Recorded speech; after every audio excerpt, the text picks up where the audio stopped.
Hello, everyone. Just a little sound check. Can y'all hear me? Good. Okay, good. Um, so let's go ahead and start with a little guided meditation before we go kind of into the matter. Then I'm going to do a little check-in with everybody before we kind of do an overview. So to ground in and wait for the rest of the crew to come in. So I'll invite you to bring yourself to a calm, upright posture. Take a moment to focus at the top of the head and imagine as if the head is being lifted. Like a little hook in the top of the head, just lifting it up so that the head, the skull, cervical vertebrae, thoracic and lumbar, down to the sacrum, are all left angling like a plumb line.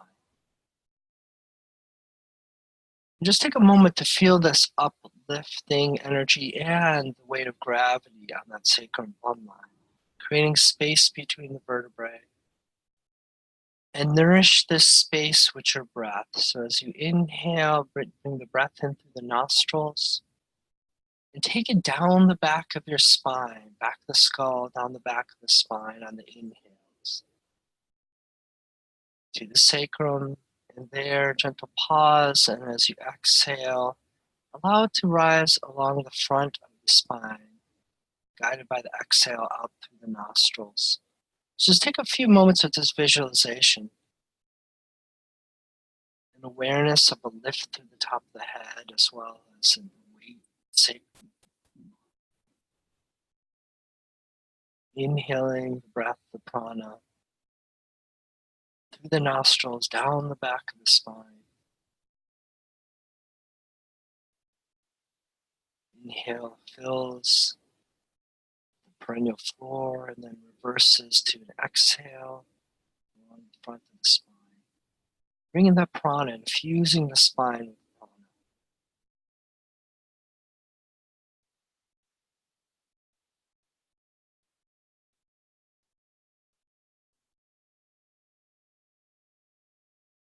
Allow the breath to become rhythmic by letting go. See where the breath is now. Let it find its own rhythm. Whether it's fast or slow, no matter. It'll change as your nervous system relaxes, as awareness infuses the spine.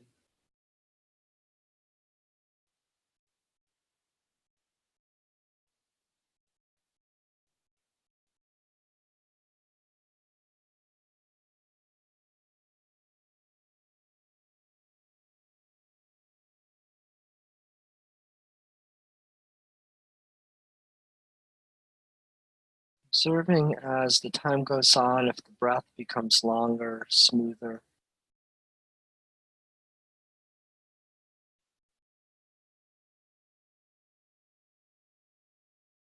Perhaps there's an easing of tension in general, or perhaps in certain areas that you're holding. Just take a moment to reflect on those circumstances. Is there a general sense of holding in your body? Or are you more aware of some specific areas, perhaps something that's been bothering you lately? Maybe it's not even muscular that the holding is. Just note that as the breath passes through your torso. Note any areas that perhaps in the spine as that uplift of the hook on the top of the head and the plumb line of the sacrum. Anywhere in between that, if there's a place that just doesn't seem to be letting go to gravity and the upliftment of that prana and the apana, or really udana lifting and the apana bringing down.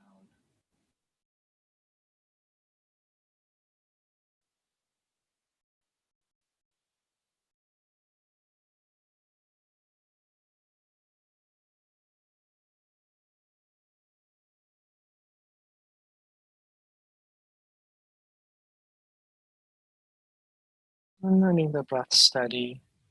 Now invite you after another 3-4 breaths to maintain that presence, being aware of your body, the sensations, your breath throughout this class as we enter into the field together.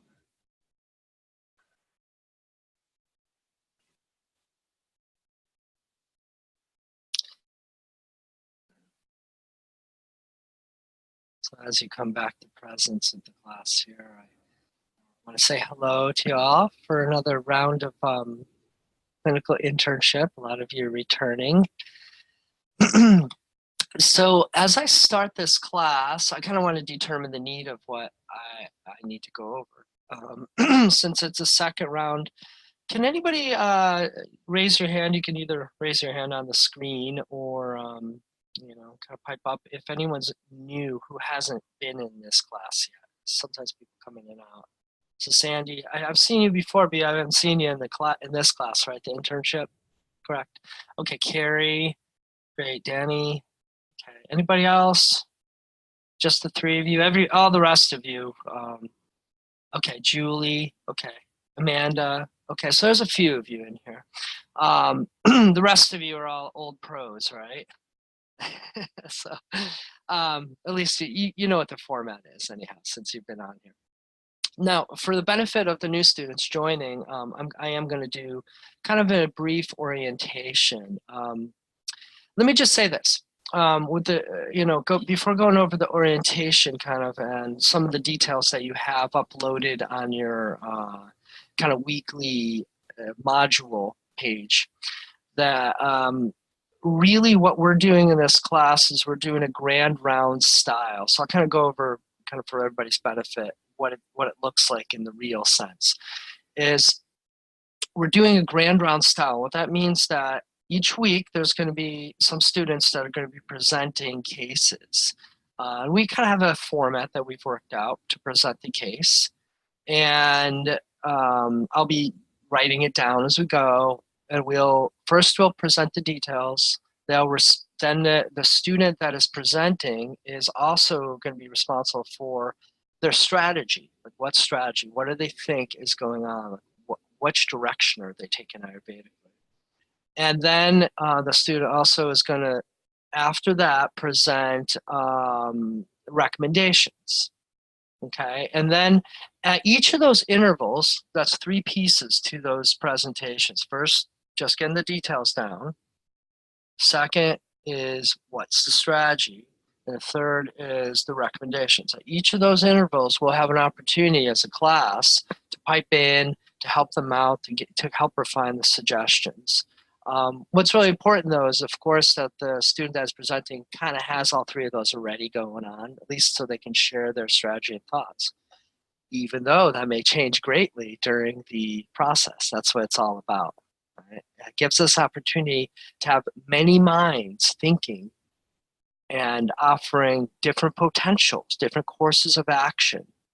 One thing that's beautiful about the grand rounds is it's not that we need to give even a third of the recommendations or even have to do more than one of the strategies we've come up with.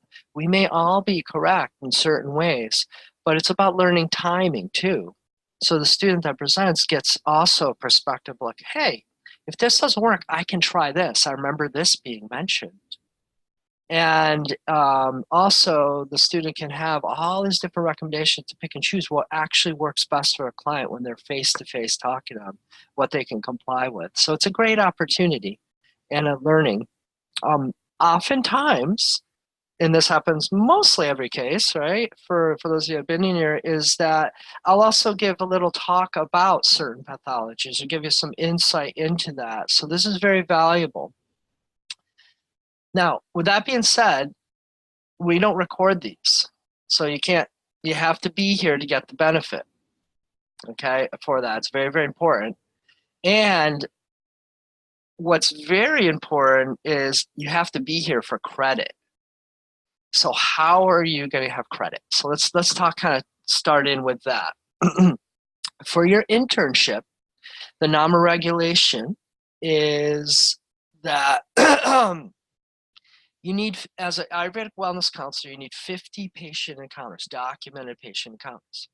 As a practitioner, you need 150. And this is, current. This may change and may go up in the future, but right now that's where we're at. Let me ask this: is in order to be presenting cases in this class, you need to have finished the clinical I should say up to the clinical assessment portion. So you need to have done, the first two modules, which are kind of like self-studies, the Ayurvedic yoga teacher training, the Ayurvedic yoga therapy, let's say, module 1, that's kind of Ayurvedic foundations, basics, and then module 2, Ayurvedic nutrition, and then module 3, Ayurvedic anatomy, and then you need to have done the kind of like online module of the Ayurvedic assessment. And then, if you've done that, then you can present cases. So, with that being said, who has done all that? I know that there's just a new group. So, Gabrielle, you've done it. Sandy, Haley, Anita. Okay, great. Stacy, Casey, great. Danny. You know what? It'd be great for me is I wonder if there's a good way that we could make a little list so I know who's done it. Also, let me raise the opposite question. Who hasn't done it? Who hasn't finished there? So Zila, Carrie. Oh, yeah, almost there. Amanda, Natalie. Okay. So you're not quite done with all that. Although, Natalie, haven't you been in Chiquitza?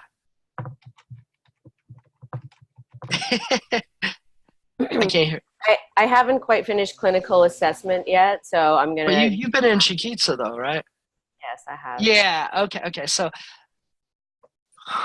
which of those last question of you have been in Chiquitza but haven't quite finished all the other little stuff? Is that just you, Natalie? I was in the first class, but I didn't. But you didn't. Yeah. Okay. Because Okay, Natalie, you have finished Chiquitza. Okay, good. Natalie, you can go. You've been presenting. That's no problem. So I just want to determine. So hopefully there'll be a list that I can have consistently. But as of right now, just for integrity, those of you that haven't finished and haven't done Chiquitza up to clinical assessment, hang back, okay? And I'll explain how you're still going to get credit. Those of you that have finished clinical assessment, or like Natalie's case, have also done Chiquitza but haven't quite got, you're okay. Then you can be on the board to present your cases, okay? Eventually, I should get a list. Yeah, Stacy, you haven't done, it doesn't matter if you haven't done Chiquitza as long as you've done clinical assessment. okay. Okay? As long as you've finished clinical assessment, that's a minimum requirement, okay? That way, you have enough under your belt that we can kind of work it out instead of just like, well, here's my thing. Can you help me? It's like we want you to actually be doing the case, and we want to help you with that, okay, as opposed to do it for you. So how do we get credit for this? How do we document? Very important.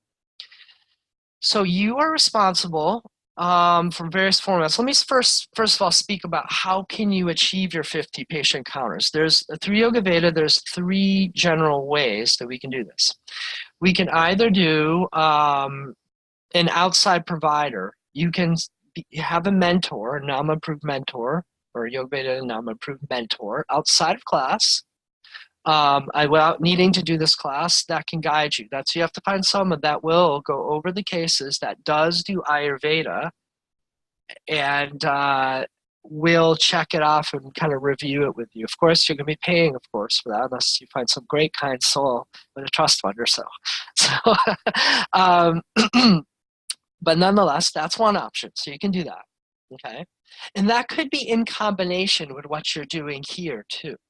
You can kind of piece it together. As far as I know, that should be okay, as long as you're documenting it, okay, which I'll get to. So that's one strategy. Another is, I know Yoga Veda has a retreat center, and they have it on site. You can go there and see clients on site. Okay, that's one option too. Right? And that could be true for other programs. They kind of on site, like client encounter training. So that's something that I think you're going to see coming up. Since there's more and more online Ayurveda going on, and there's a need. And then number 3 is this class. And in this class, you are responsible to get your own clients, of course. So you got your family, your friends, and so on. Some of you already have some sort of practice that you're doing, and you're incorporating Ayurveda.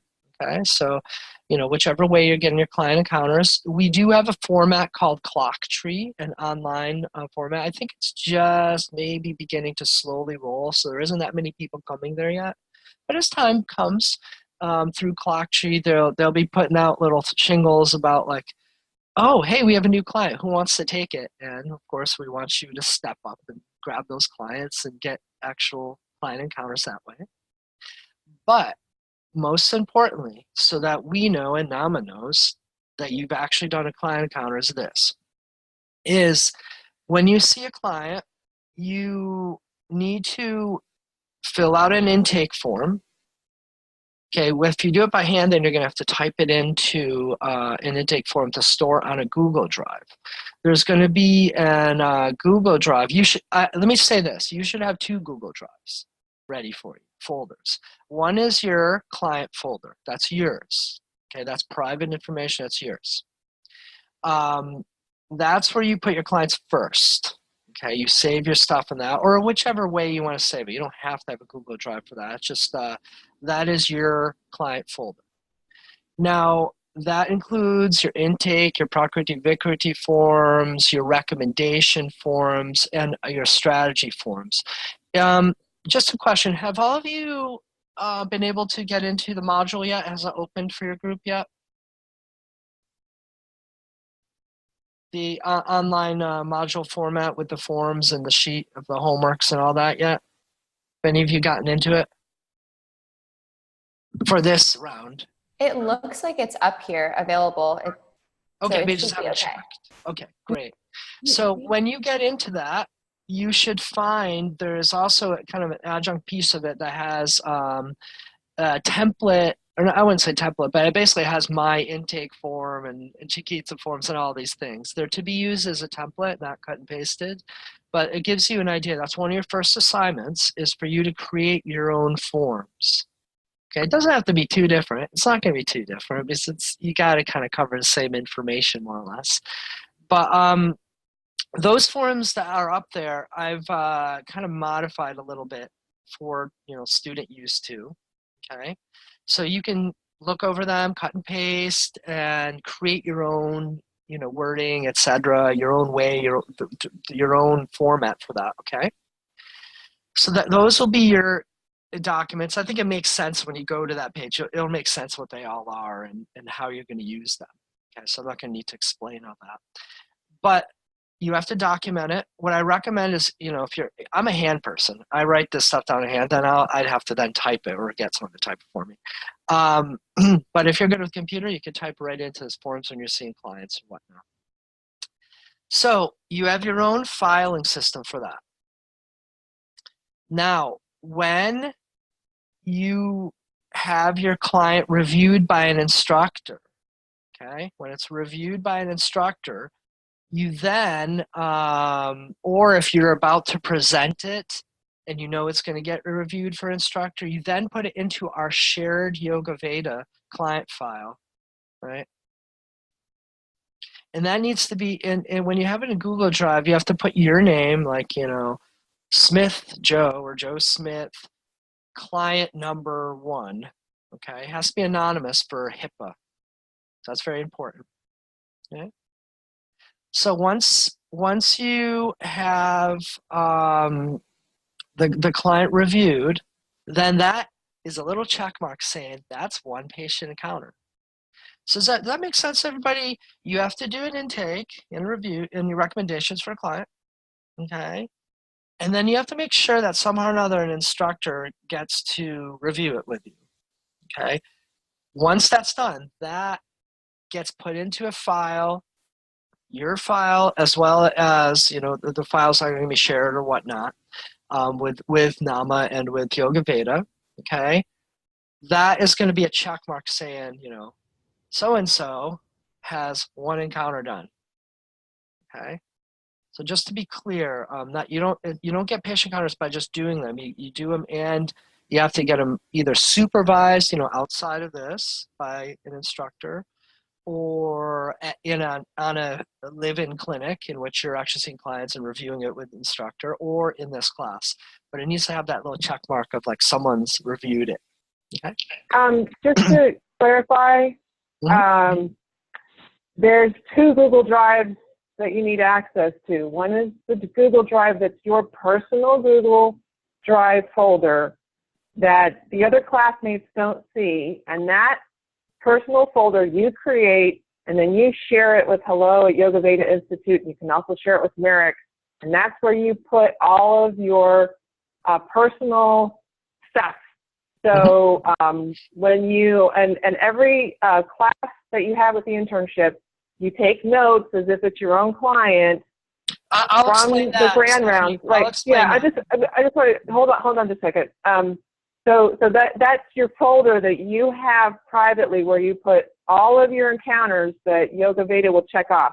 That's separate from the group internship Google Drive folder, and you should upload your intake form there without the personal information prior to presenting it on the call so the rest of us can download it and review it. And that's a different folder. I just wanted to clarify because it gets confusing. Absolutely. Yeah. So just to again, repeat that.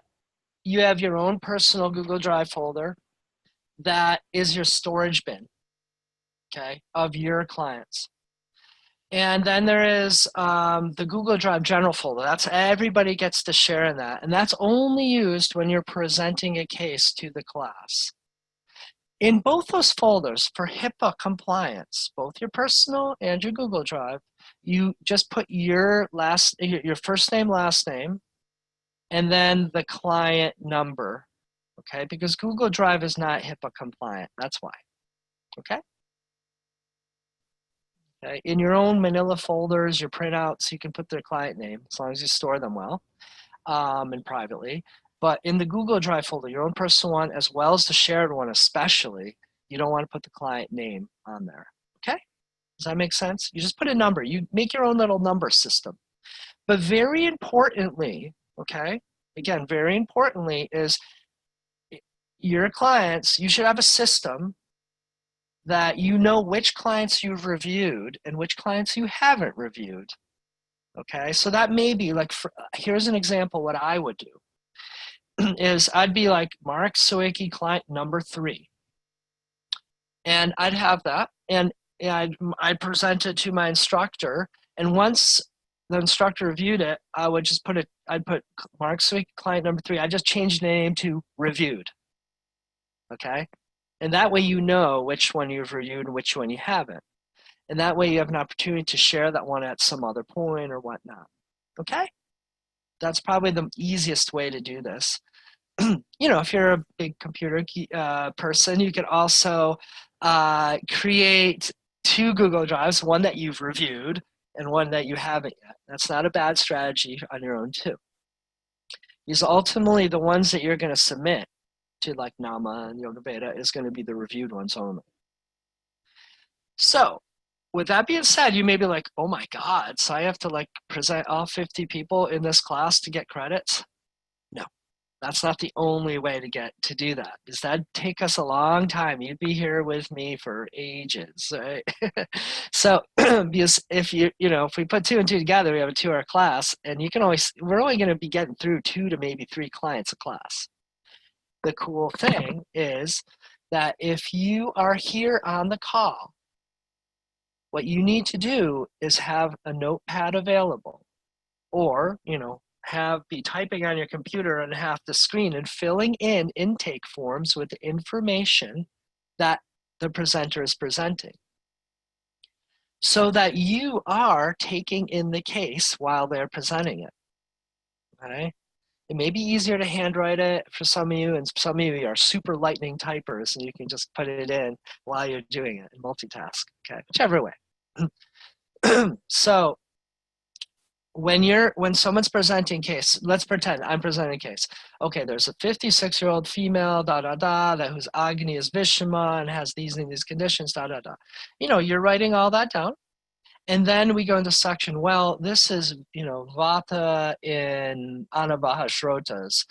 And then our remedy is, let's give her some CCFT with ginger and teach her Vata pacifying diet and so on and so on. You record all that, right? You have if it's initial intake, you have your Rigna Patricum form, your initial intake form. You have your strategy form. I've included a strategy form for you all. And then number 3, you have your recommendations form, right? And then the beauty of it is once we've done in class, even though you did not personally see the client, you can write down your name, client number, whatever, you know, and reviewed. And that is 1 credit for you, 1 patient encounter for you. Even though that's not a client you actually saw face to face, but you participated in working and suggestions and looking at it. So you're getting credit that way. Questions, is that clear? I have a question about clock tree. That's okay. Yeah, and let me get to that. Okay. Okay. Yeah. So before we get to that, I just want to make sure that because this is the most important is the documentation. Even with Well, clock tree, you'll still have to do this. Okay, that's what I was going to ask. If I have all my documents on clock tree, I still have to put it into Google Drive. Yeah. In order to present it. To share, to present it. Yes, okay. Absolutely. Yeah. Yeah. Okay. So is that your question entirety of clock tree? Okay. Cool. Thanks. Questions though, I want to make sure everyone's clear with that because I don't want you to start the class and be, oh, I didn't write down any notes. I didn't document this because you're missing your opportunities. Everybody got that? So right away, you know, whether you want to do it on a computer, you know, those of you that are very computer savvy, you probably know how to do half a screen so you can type in document while you're doing this class. And other parts of you, you know, like me, would be sitting there writing it right into the form, right? But have your forms ready every class and show up to class so you can get that, okay? So that's a bit of work outside of class, okay? If you're handwriting it, you're gonna have to make sure you're gonna type it in, you're gonna put it into your Google Drive and then put reviewed in it, okay? But that's how you're gonna earn the credits, okay? And it's a very valuable exercise because you've all thought it through, you've all participated, and then you're then retyping it to think it through more, right? So it's very, very valuable. Nobody has any questions? You're all good with that? Okay. So I want to make sure that that's clear.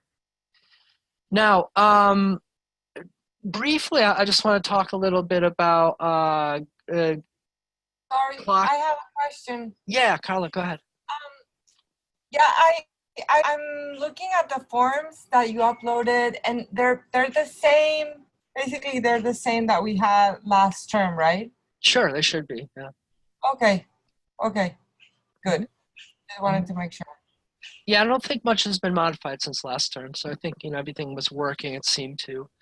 Carla, if you're looking at the forms right now, since I actually don't have access right to it, can you just confirm that we do have an intake form? We have the Rugnapatrikam, the intake form, and then the next thing is that you have a kind of like a strategy form. It's Well, basically that's the one I don't see. I see the Prakriti assessment. okay. The Ayur health intake form update. Mm-hmm. The Ayur progress notes, which has like the tongue and some like diagrams. Yeah, of the sure. body, Mm-hmm. And the Rugna Patrikam. Okay, yeah, okay. So we'll let me put a little note to make sure that we upload. Let me see. Yeah, what you need is the strategy form, as I call it. Yeah. There is the recommendations form there. No. You know what? Doesn't matter really because that's up to you guys to make that your own. That one's a no-brainer, right? What I would recommend is do 3 columns: diet, lifestyle, and other. Okay, that could be treatments, could be herbs, things like that. It's simple, so keep it simple. But I'll see if we can get you and then let's see recommendations. I'll see if we can maybe even get that up there because I did create forms like that for y'all. You know, I was on there yesterday. Can you hear me? Yes, I can hear you. Okay, sorry. And I did find client recommendations, case analysis, and client presentation field forms. Oh. So I don't know where I was. I didn't find the progress notes and the health one she mentioned, but I did find. Yeah, because they are there. I just don't know where exactly. Yeah, so there you go. Okay, but the most important is, Carla, you're actually on the site. Let me go ahead and get on there really quick. I can get to that. And I just want to make sure, download internship program syllabus, Prakriti, sample intake forms. Okay. Yeah, okay. It's not on your main page, so that's what matters. And I'll make sure to give a little pipe in for that, okay, and see if we can get those out there. I know, Carla, for your benefit, for a lot of you, Sandy, you were probably in one of the classes and it had those. Maybe clinical assessment. I don't know. I was on the first internship class that we did last time, and I couldn't do the others because of my schedule. Okay. So I Well, got some of this. no worry. We'll make sure it's consistently there for all of you, okay? Well, I'll put a little note on that. The important thing, though, too, is remember, you have to modify them yourself. Okay, so even though I have them on there, it's not a hard thing to make on your own, too. Okay, clock tree really quickly. Okay, so clock tree, I'm not going to go into very much detail because that's something that you have to orient yourself. There's an orientation. If you look on your module, your first kind of week one of the module, it's going to give you everything you need. There's a write-out. It gives you tips for successful video appointments, all this stuff. Now, in all honesty, you know, how many of you have really done one so far? I think it's going pretty slow. There's been like 1 or 2 or 3 maybe, not many. Okay, so it's not a big thing. A lot of you may not even get to using it. However, you need to sign in for, I believe it's a WhatsApp group, so that you can even be in the pool of people to be able to be notified for when clients come in that.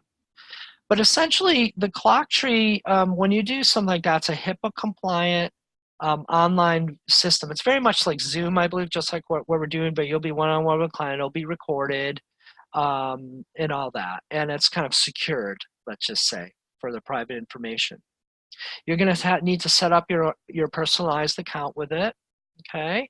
And I believe that they're 1-hour appointments for the intake for students. So let me give you a little advice on that. Is first of all, be brave, okay? Don't be worried about it. Second of all, it is what it is. You're a student, okay? You're learning. The most important part really is that you do an intake with them, that you get the information. Now, if you know right off the bat, it's kind of easy that you know it's a Vata case, it's just pretty obvious, and you want to give them some basic Ayurvedic lifestyle, dietary Vata advice, you know, then that's cool. You can do that. If you're not sure, don't give them recommendations. Tell them you'll get back to them. You can do that via email. You can do that via the clock tree, a mini clock tree follow-up for free for them, okay? Whichever format you're most comfortable in, okay? But what is important here is that you get the information, you have some time to think about it, or i.e. present it in the internship if possible, or brainstorm with your fellow students. Remember, that's a very good thing to do too. And then you get back to the client. Okay, so that's the little bit of what's going on with clock tree. But I know that sometimes it's intimidating. It's like 1 hour, you do an intake and then try to give them recommendations and you really don't know what you're doing. Don't worry about it. Just do your intake, give them some basic, maybe a couple things, and say, hey, as part of what we do, we're going to look over the case. We'll get back to you with the recommendations, okay? That may be a way to like be like, oh, cool, I don't have to like say something that I'm not sure of. Okay, everybody good with that? Questions? I have a question. Yeah. My insurance, because I've been researching, will only cover cases that are reviewed, but I'm wondering about how we get, is there a liability form or something for the cases that we aren't going to get reviewed, that I might be seeing as practice and whatever? Like, how does everybody else handle? I guess I'm worried about liability. If you're not getting them reviewed, but you're practicing on friends and family and they don't get presented, because we're not going to present probably everyone in our Google Drive, shared drive. Yeah, I mean, it is what it is. You're a student and you're practicing. You got to be clear about that. Okay, you know, so you can't be saying you're a practitioner, you're practicing. Okay, So under that, there should be that liability. As long as you make it clear and they sign off that you're a student, they should, and I mean, if you're Sandy, I'm not sure like under what liability you're practicing, what license you're practicing under, or what. Well, I am a yoga therapist, so I've got insurance for that, but I see. Yeah, and it's not going to cover this, yeah, no matter well, what. Yeah. You broke up.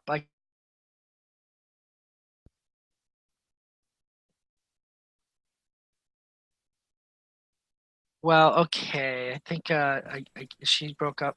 Yeah, I did. My internet keeps going away. Okay. NAMA has one I'm looking at doing, but I haven't Yeah. gotten membership approved. I just uploaded one to the group. I don't know if you can download it via Zoom, but I uploaded it just now. Yeah, there's only one good place that even has begun to, I believe it's called Imbalance. That's the one I have, and it's that's the first one that's even put Ayurveda on the menu. So that's one thing. Actually, But absolutely make, if you're concerned about that, make yourself a little sign-off form that this is a student thing. You make it, they're guinea pigs. yeah, Philadelphia insurance will cover it, but what alternative balance from NAMA was probably the best one. Yeah. Okay, good. So we got that. Okay,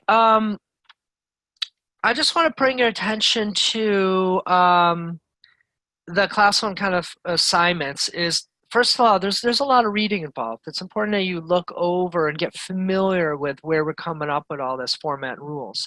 So the first thing on there, when you get a chance to look at it, or if you happen to be looking at it now, is the NAMA patient counter guidelines. Get familiar with that. You see the rules that are there.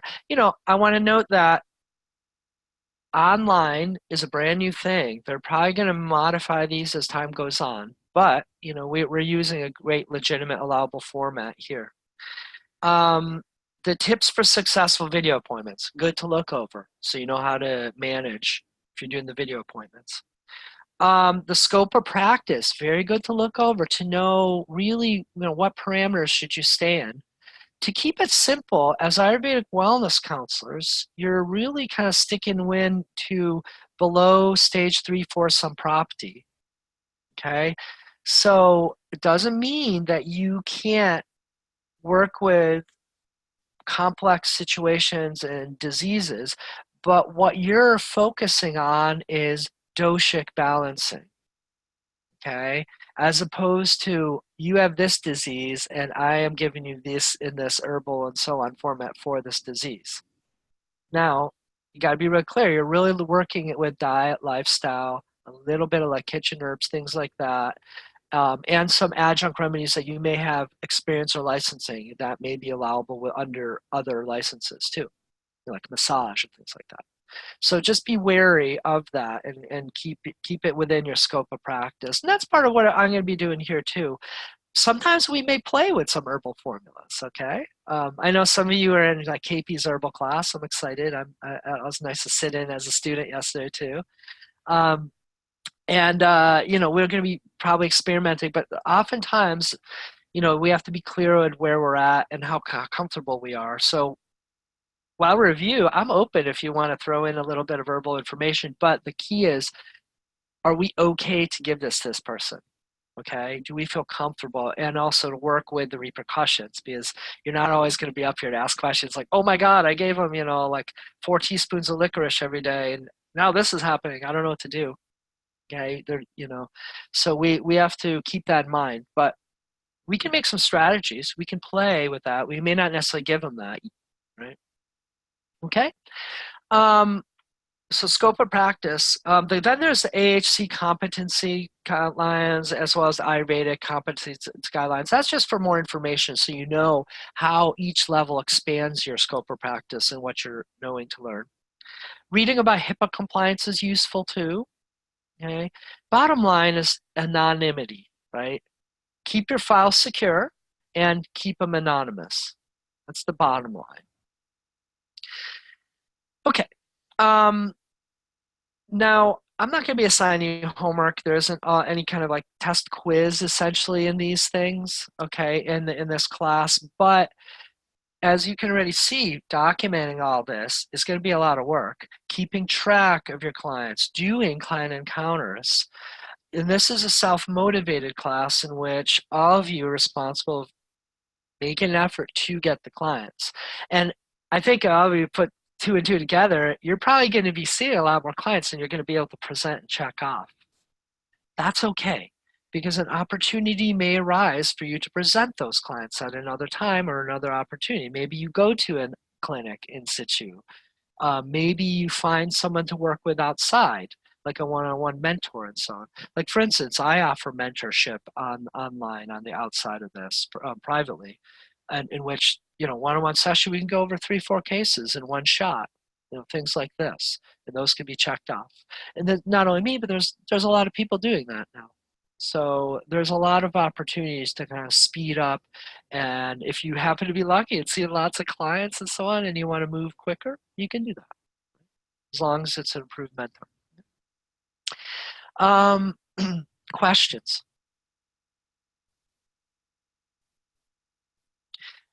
Just kind of mindfully, I haven't looked at the chat quite a bit. Give me a second. It looks like there's a couple things.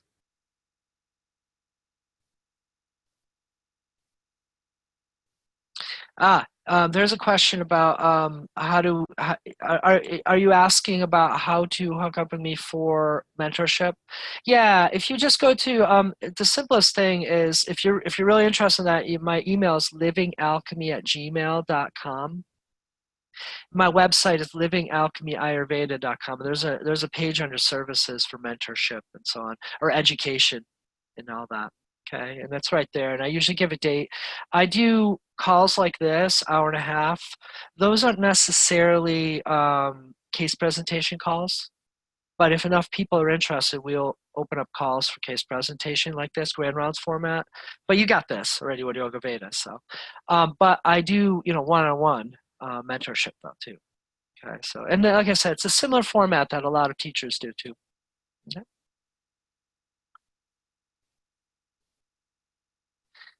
And Stephanie, yeah, it looks like they probably will create a summer one since we just began this, as far as a folder. Or they'll just change it to current. Okay, great. Let me talk a little bit about some things that we want to focus on, and then kind of go into the grand rounds format. Again, for the benefit of the new people that are joining this, since you haven't sat in on this. There's many ways that we can do the grand rounds, and I've chosen a couple of ways that kind of get to the basics. Stephanie mentioned one thing that's important, is that there will be a general folder that's shared. They all need to take the effort and do the thing to sign up for that, make sure it's shared with you and you have access to Google Drive folder. That whoever's presenting that week will put their forms in there, of course anonymously, without the client's names. You deposit those forms before that class. Now, what's really going to happen is I'll probably have 3 of you on deck, and I may not get to that third person. That's okay. But you put your forms in there so that everybody has a chance before the class, to actually look at those and get a sense of the clients that are coming up. That gives you an opportunity to think it out. Maybe go on Google. Maybe you try to find articles about that pathology. That would really behoove you to really learn and ask some great questions about it too. You get an A+ if you totally stump me too. But I'm a great BSer. Remember that. It's like I mastered Ayurvedic BSing. No, but I really do encourage you, please, look at those client files beforehand. And also try to look up some articles, because that's what you're going to do in real life, in real clinic, and start compiling them. What I do is I often copy and paste or print them out and put them in my clinical pathologies book so that I have them to flip to when I need them with other clients. I'm going to encourage you. It's something I haven't talked about before, but I want to encourage you to do that for your learning. And again, you may be like, hey, I read about, Dr. Gerhardt it does this way of working with this or sees it this way. What do you think? Great. My hope is that you can share great knowledge like that for all of our benefit and my benefit too. Like, cool, send me that file. It's like, I'd like to see that. That way we're all growing. Yeah, very, very importantly. There's a lot of resources out there these days. Marek, Yes, could I make a suggestion about when you put up the case study onto the folder for everybody to see? please. That in the last term it was a bit tricky to find the one that was relevant to the next class. So if we could put a date Date. Yes. on it, there is when you're going to, the date of when you're going to present it. So it's easier to identify it. Yes. Yes. Thank you, Raphael. That's very useful. Is as you probably know, I'm not really looking over those cases beforehand, so I don't have that Google file necessarily that I'm looking at. Because you're presenting them anyways for me. But for you all to make it a sensible resource, that's a great suggestion. Thank you. So date along with it is useful. Everything clear so far about that? We got the basics of how we're going to go. So let's go over, we have a little bit of time. Just a quick question, Merrick. Mhm. So when we hand in our personal Google Drive to Yoga Veda or to yourself, is there going to be something that says that you have reviewed it? Like, or is it just because we've gone over it in class that it's going to be assumed that it's been reviewed? Yeah, because of class, it's kind of up to you to modify it at this point to say reviewed. Okay, so that's why again, this is a self-responsibility thing. Of course, we have all the recordings, so we know which ones are being reviewed or not. But it's up to you to, when after you've presented that client case, you do the modifications, right? You're probably going to get a lot from this. You're going to go in, we're going to redo your recommendations, all that, send it to the client and all that. But after that, when you check it off, however you want, say reviewed, and then put it into, I personally would use 2 folders. I would have my client folder, and then I'd have my client reviewed folder. So I'm very clear. And that's the folder that I know I can share with, whether it's Nama or whether it's Yoga Veda, all that. Thank Okay. you. Okay, that would be the way I would go about it. But whatever works for you to keep it organized. But don't forget to do that. And remember, the clients that you are witnessing in here and you're doing the forms and we're all doing together, those are reviewed cases that you can put in that folder. So, if you're showing up to class, to be realistic, you're probably going to walk out of this summer internship module, if you're here for every class, somewhere between 20 to 25-ish cases. Theoretically, if you show up for all these modules, if you do 2 modules, you may be able to meet that 50 patient encounters. Okay? Does that make sense? Can I ask a quick question? Yeah, sure, Sandy. If you're going with an outside mentor, whether it's you or someone locally, and you're sharing with that person, is that also? You cut off again.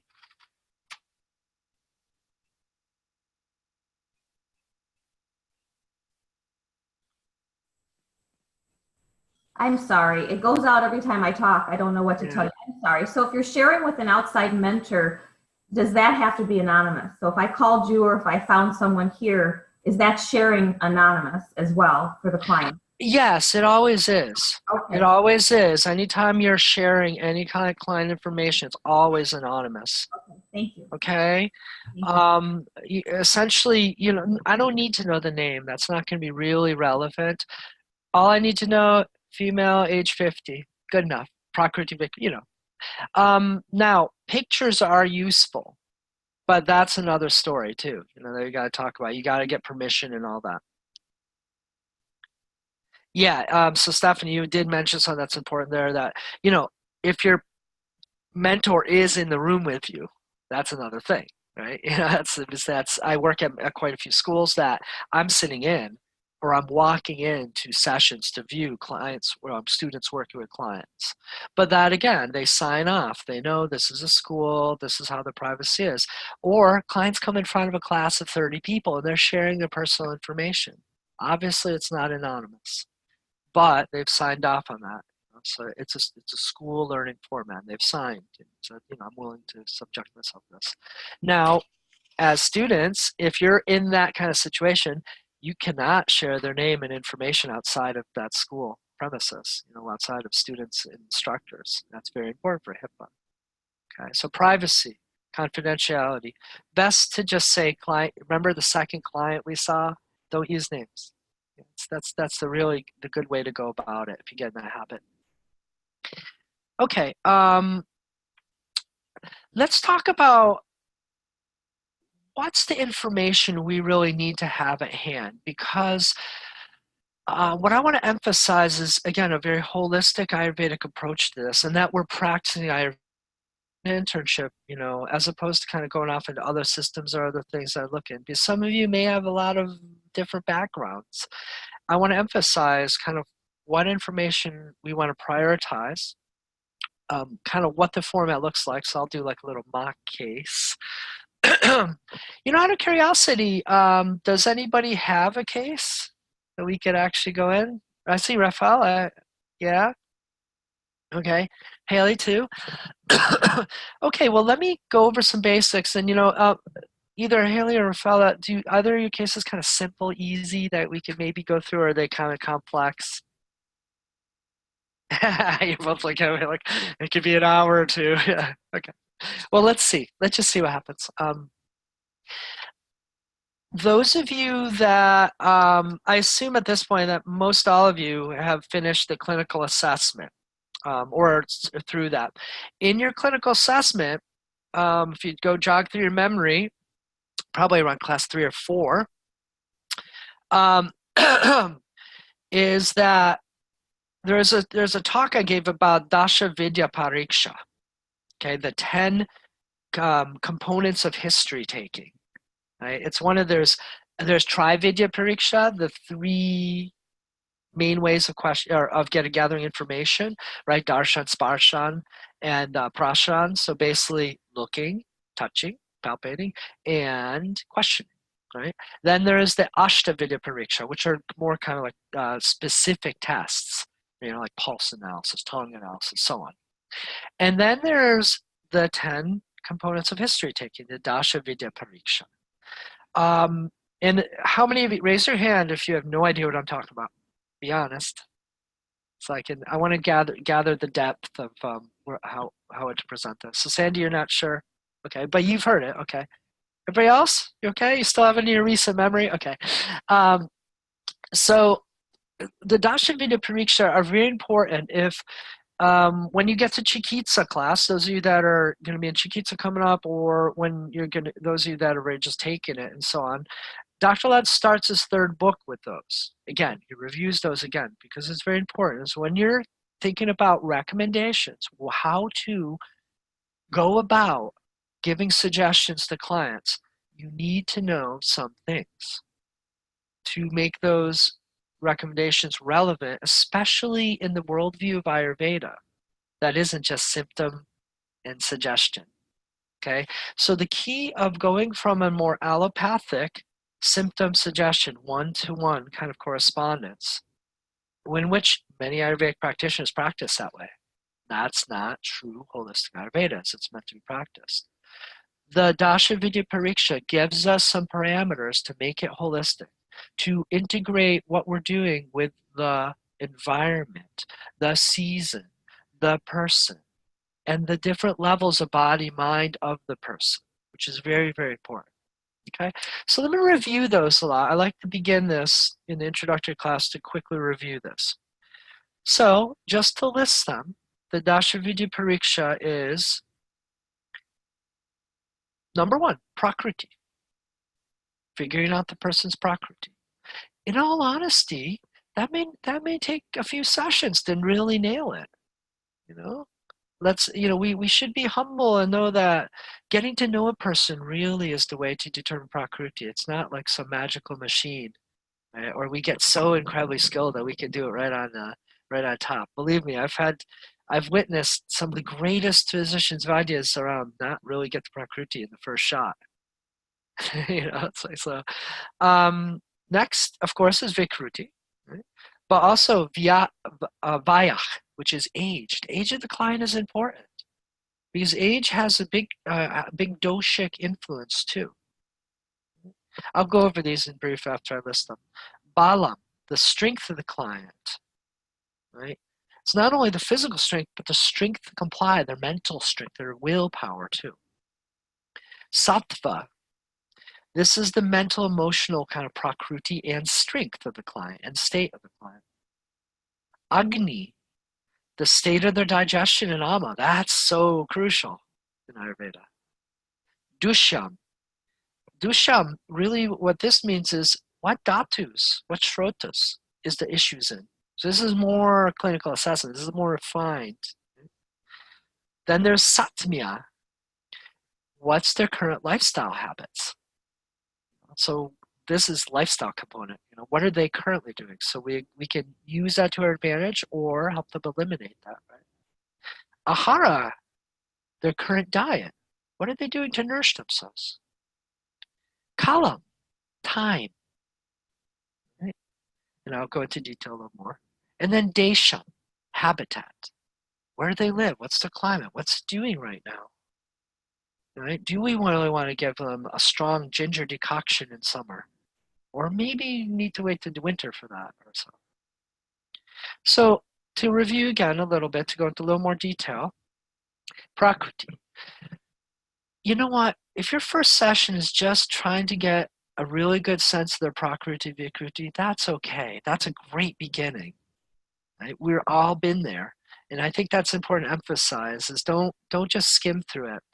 And how are you all going to do that? How are you going to get the Prakriti?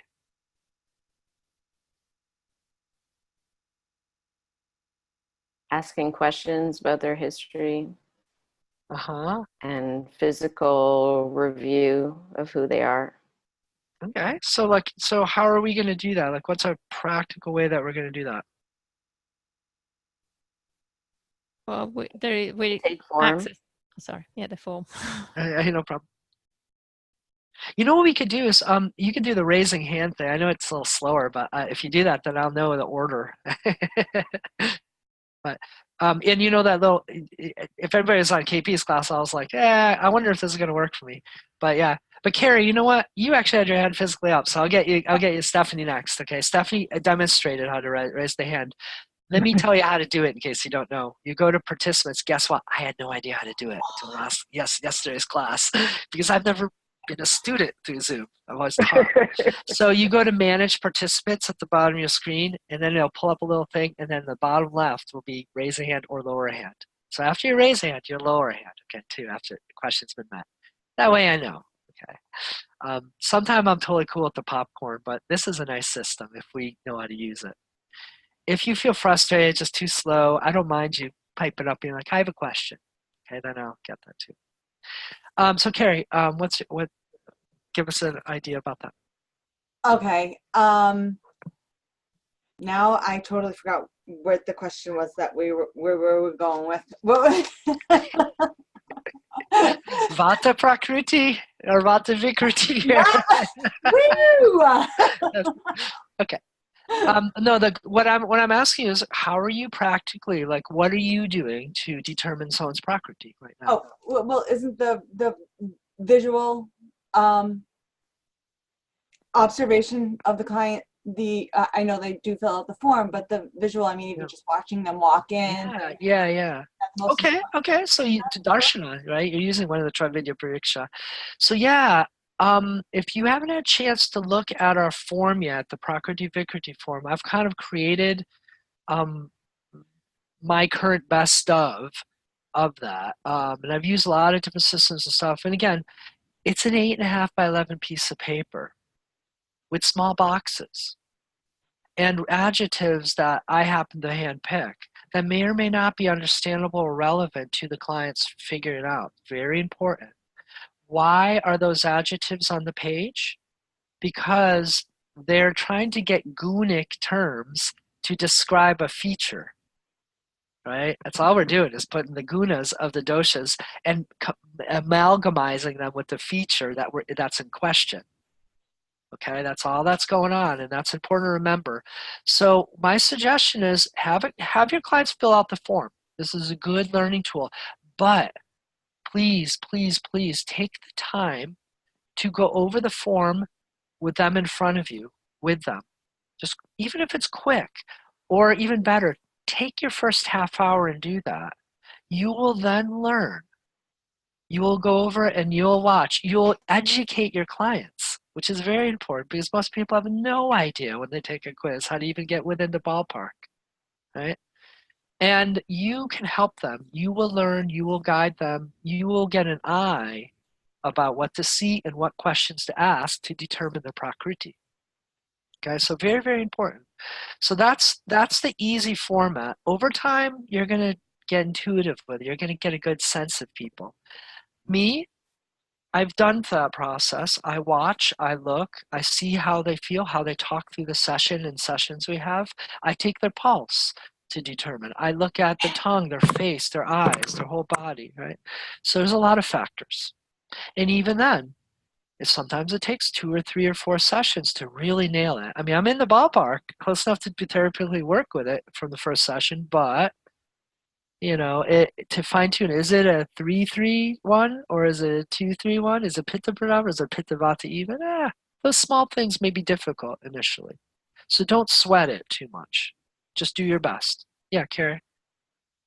Continuation of your question there. Sorry. I know that there's a lot of tools to use for assessing that we have. I had taken a class before that said that it's really necessary, along with the other, the questionnaires and things, to have something that's like maybe one or other assessment form, like tool that you're good at, like be it iridology or pulse taking or something like that. Okay. That's what the Ashtavidya Pariksha are for. Okay. Yeah. Oh, yeah. Yes. Yeah, absolutely. So, Absolutely. but you don't need to know them all, like you don't need to practice them all the time, or you can if you want to charge like $500 and have 500-hour sessions. No, of course, Carrie. It's a great question. It's a very important question. Is don't get overwhelmed. Do what you can. Okay, and that's why I'm going over this about where do we start? Where do we begin with this? Okay, use the 8.5 by 11 piece of paper. Someday, maybe you'll be doing iridology and the pulse and the tongue and everything else. Maybe you'll be examining their urine and dropping drops of oil in there. Maybe you'll ask them to bring in the stool. I don't know where you're practicing, but you may be able to do all that. I've been to doctors solely just pee in this cup. This is what's going on with you, and they're on. Right? Beautiful. So there's so many tools.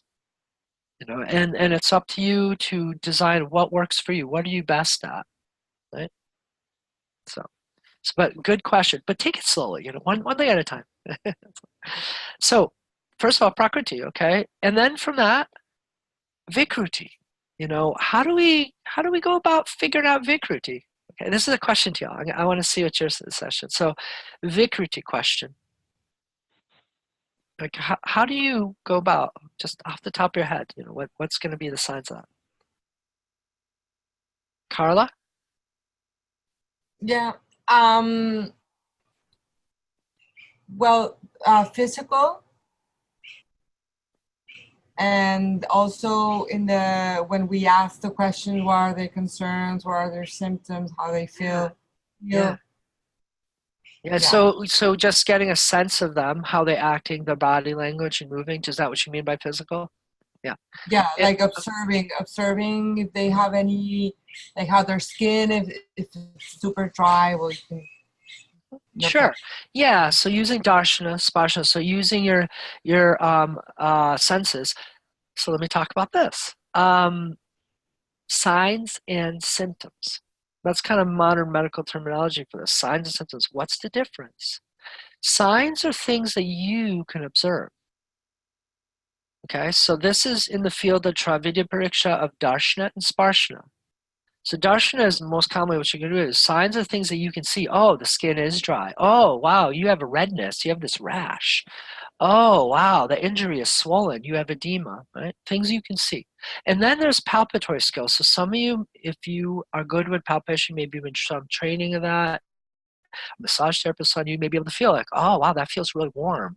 There's, so palpatory skills. Or your belly's hard here in the colon area. You're constipated, right? Things like that. So those are signs, things we can see. Those are also lab tester signs. There's some kind of objective thing. The rest of the field is prashna, questioning to determine symptoms. These are only things that only your client will know, unless you can read their mind. Right? You don't know how much pain they're feeling. You don't know what's going on sometimes. So you have to be a good questioner. This is the Trividya Pariksha, the field of prashna. Right? That's how we figure Prakruti is by signs and symptoms. Now, we have to translate to the Ayurveda, right? Oh yeah, I have loose stools. I'm going 5 a. What guna? It's a question for y'all. What guna?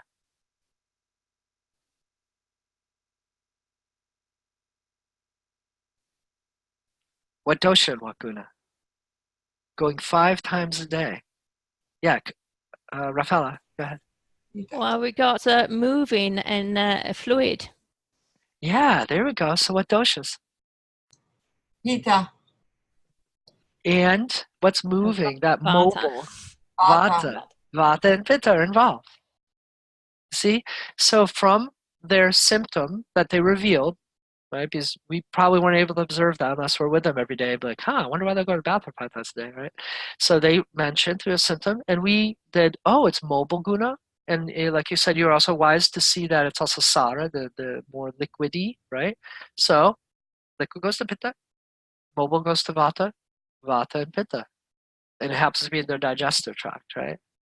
So everybody follows. So, and I want to mention that because, sometimes people are like, it's not Ayurveda if you're doing signs and symptoms. Of course it is, because that's the only thing you can work with is what the client reveals to you or what you can observe.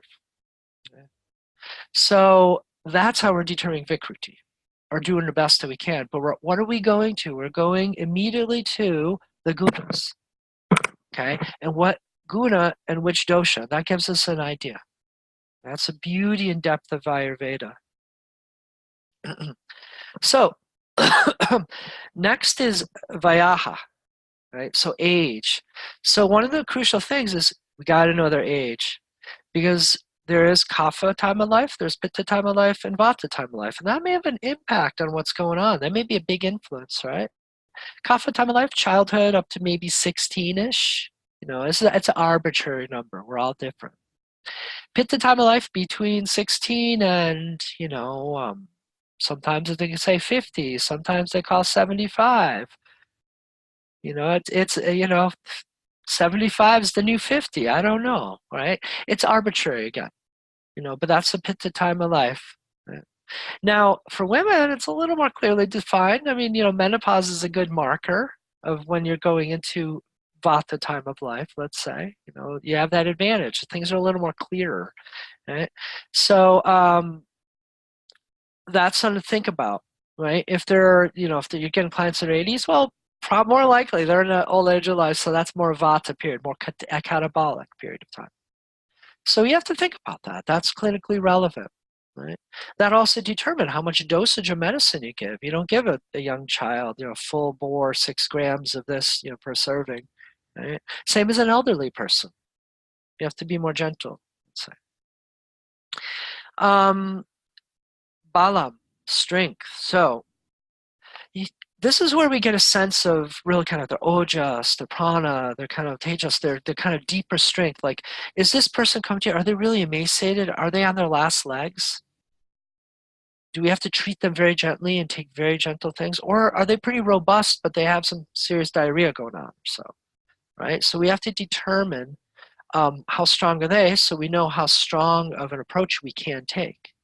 Right? Can they do panchakarma, or are they just going to get annihilated by it? Right? It's an important decision. But also with that, we have to think about the strength of their character too. They're mentally strong. Are they mentally strong? In the sense that will they follow the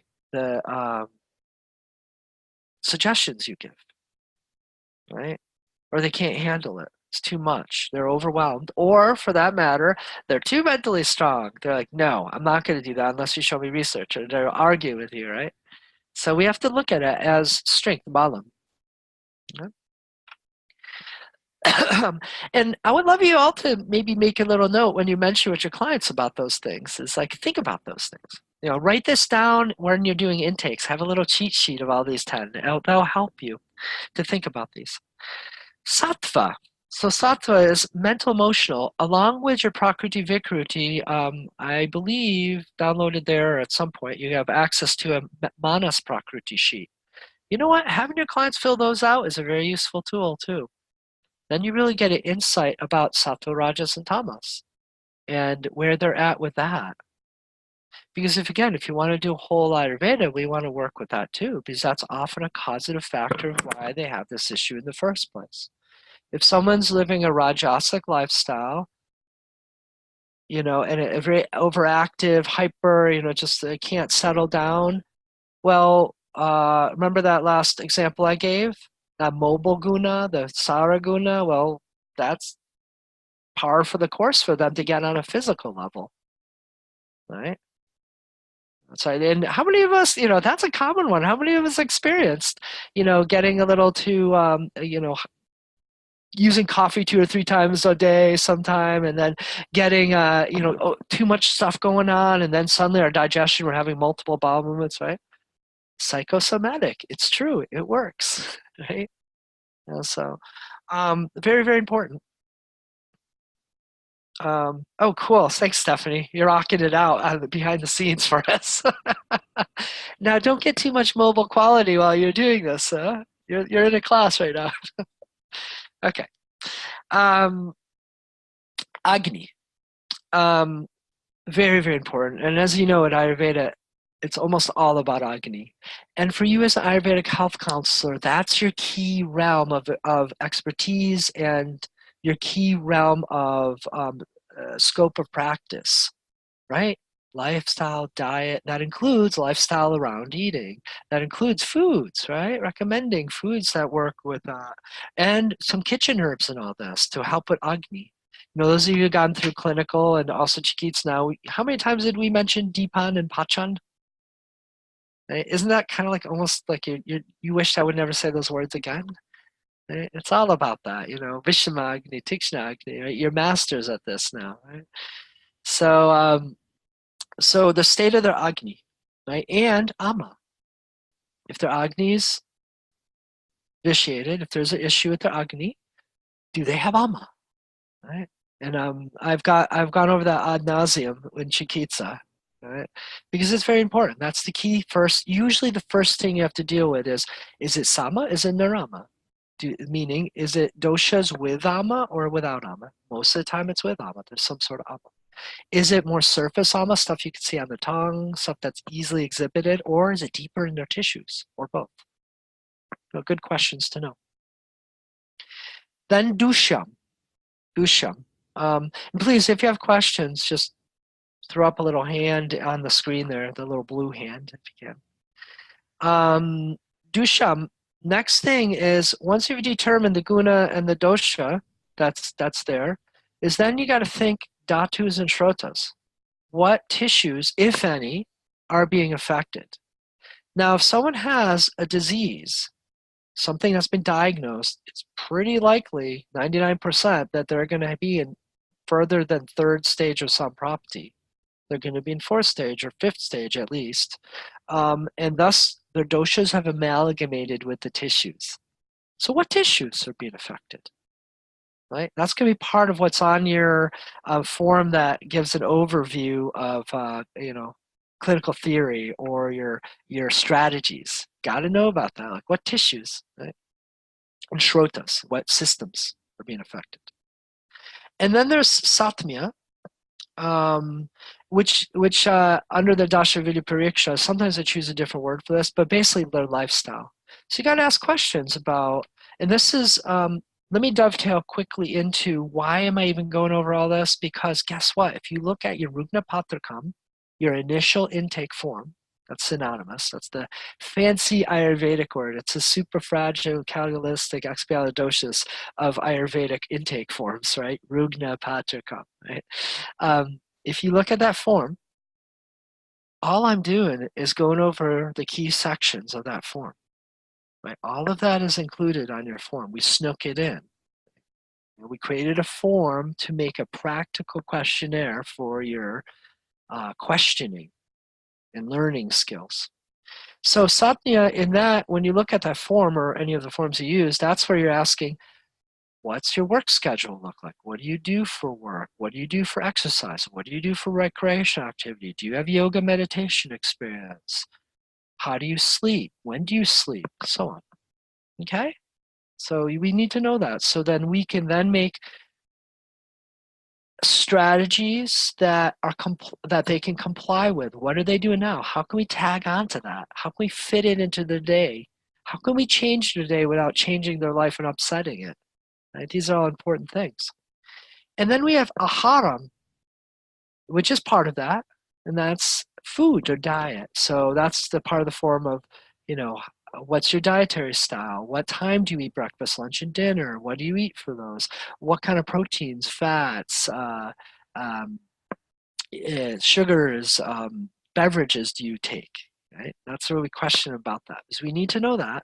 So we have a baseline of where they're starting from and where we can hopefully lead them and how slow or how steady we need to go. Then very important thing is about diet and lifestyle, please always ask, what have you done before? What have you tried? And some people will be at the end of the rope and you'll see them post paleo, Atkins, keto, right? It's like, and some people are new and they're just like, I don't really know. I'm just trying my best, right? That's great. You know, so. Okay. And then the last two, column, time. Very important. What season is it? Is this summertime? Right? That may make a big impact on what you're doing. Is the season helping you, or is it aggravating their issue? Or is it helping alleviate their issue? Like if they have cold hands and feet and vata going on, well, summertime is probably already helping. They're probably already feeling better, so you can tag on. You don't have to use the strong remedies. It's already helping you. But if they have hives and itching and burning and summer's coming on and start to blaze, well, that's a little more difficult. You're going to have to use stronger strategies or stricter about lifestyle, right? Diet, you know, both. And also very important with time is, when do their symptoms occur? Okay, so timing. Oh yeah, it hurts in the morning, or yeah, I get really congested around like 10 a.m. Right, it seems to really hit me. Well, kapha time. Huh? So it doesn't make sense in that perspective. Or I crash at 4 p.m. Vata time. Right? Makes sense. Desham. Lastly, Desham. Where do they live? What's the climate of where they live? Oh, I just moved to Asheville, North Carolina, like where I'm living here, from Arizona, let's say. And man, my allergies, you know, since I moved here, my allergies. Well, yeah, because we have way more biodiversity than a desert. Right? It's more biodiverse and everything. So we have everything you can imagine to be allergic to. It's all right here, blooming currently, right? Hence, I'm a little stuffed up too. So these are important factors. If you know where they live, you know the climate, you know the season, you know what's working on them at a deep level. And where did their disease start? Did it start when they moved to Asheville? Did it start when they, you know, at another place? Has the move been beneficial? Has it been worse? Right? So all these questions, these are important things to know. So, you know, let me, before I go on, any questions about this? And then I'd like to give you a little demo. All good? How about any other questions? I just want to kind of create a little spaciousness at this moment because I've been moving a mile a minute. All good? Okay.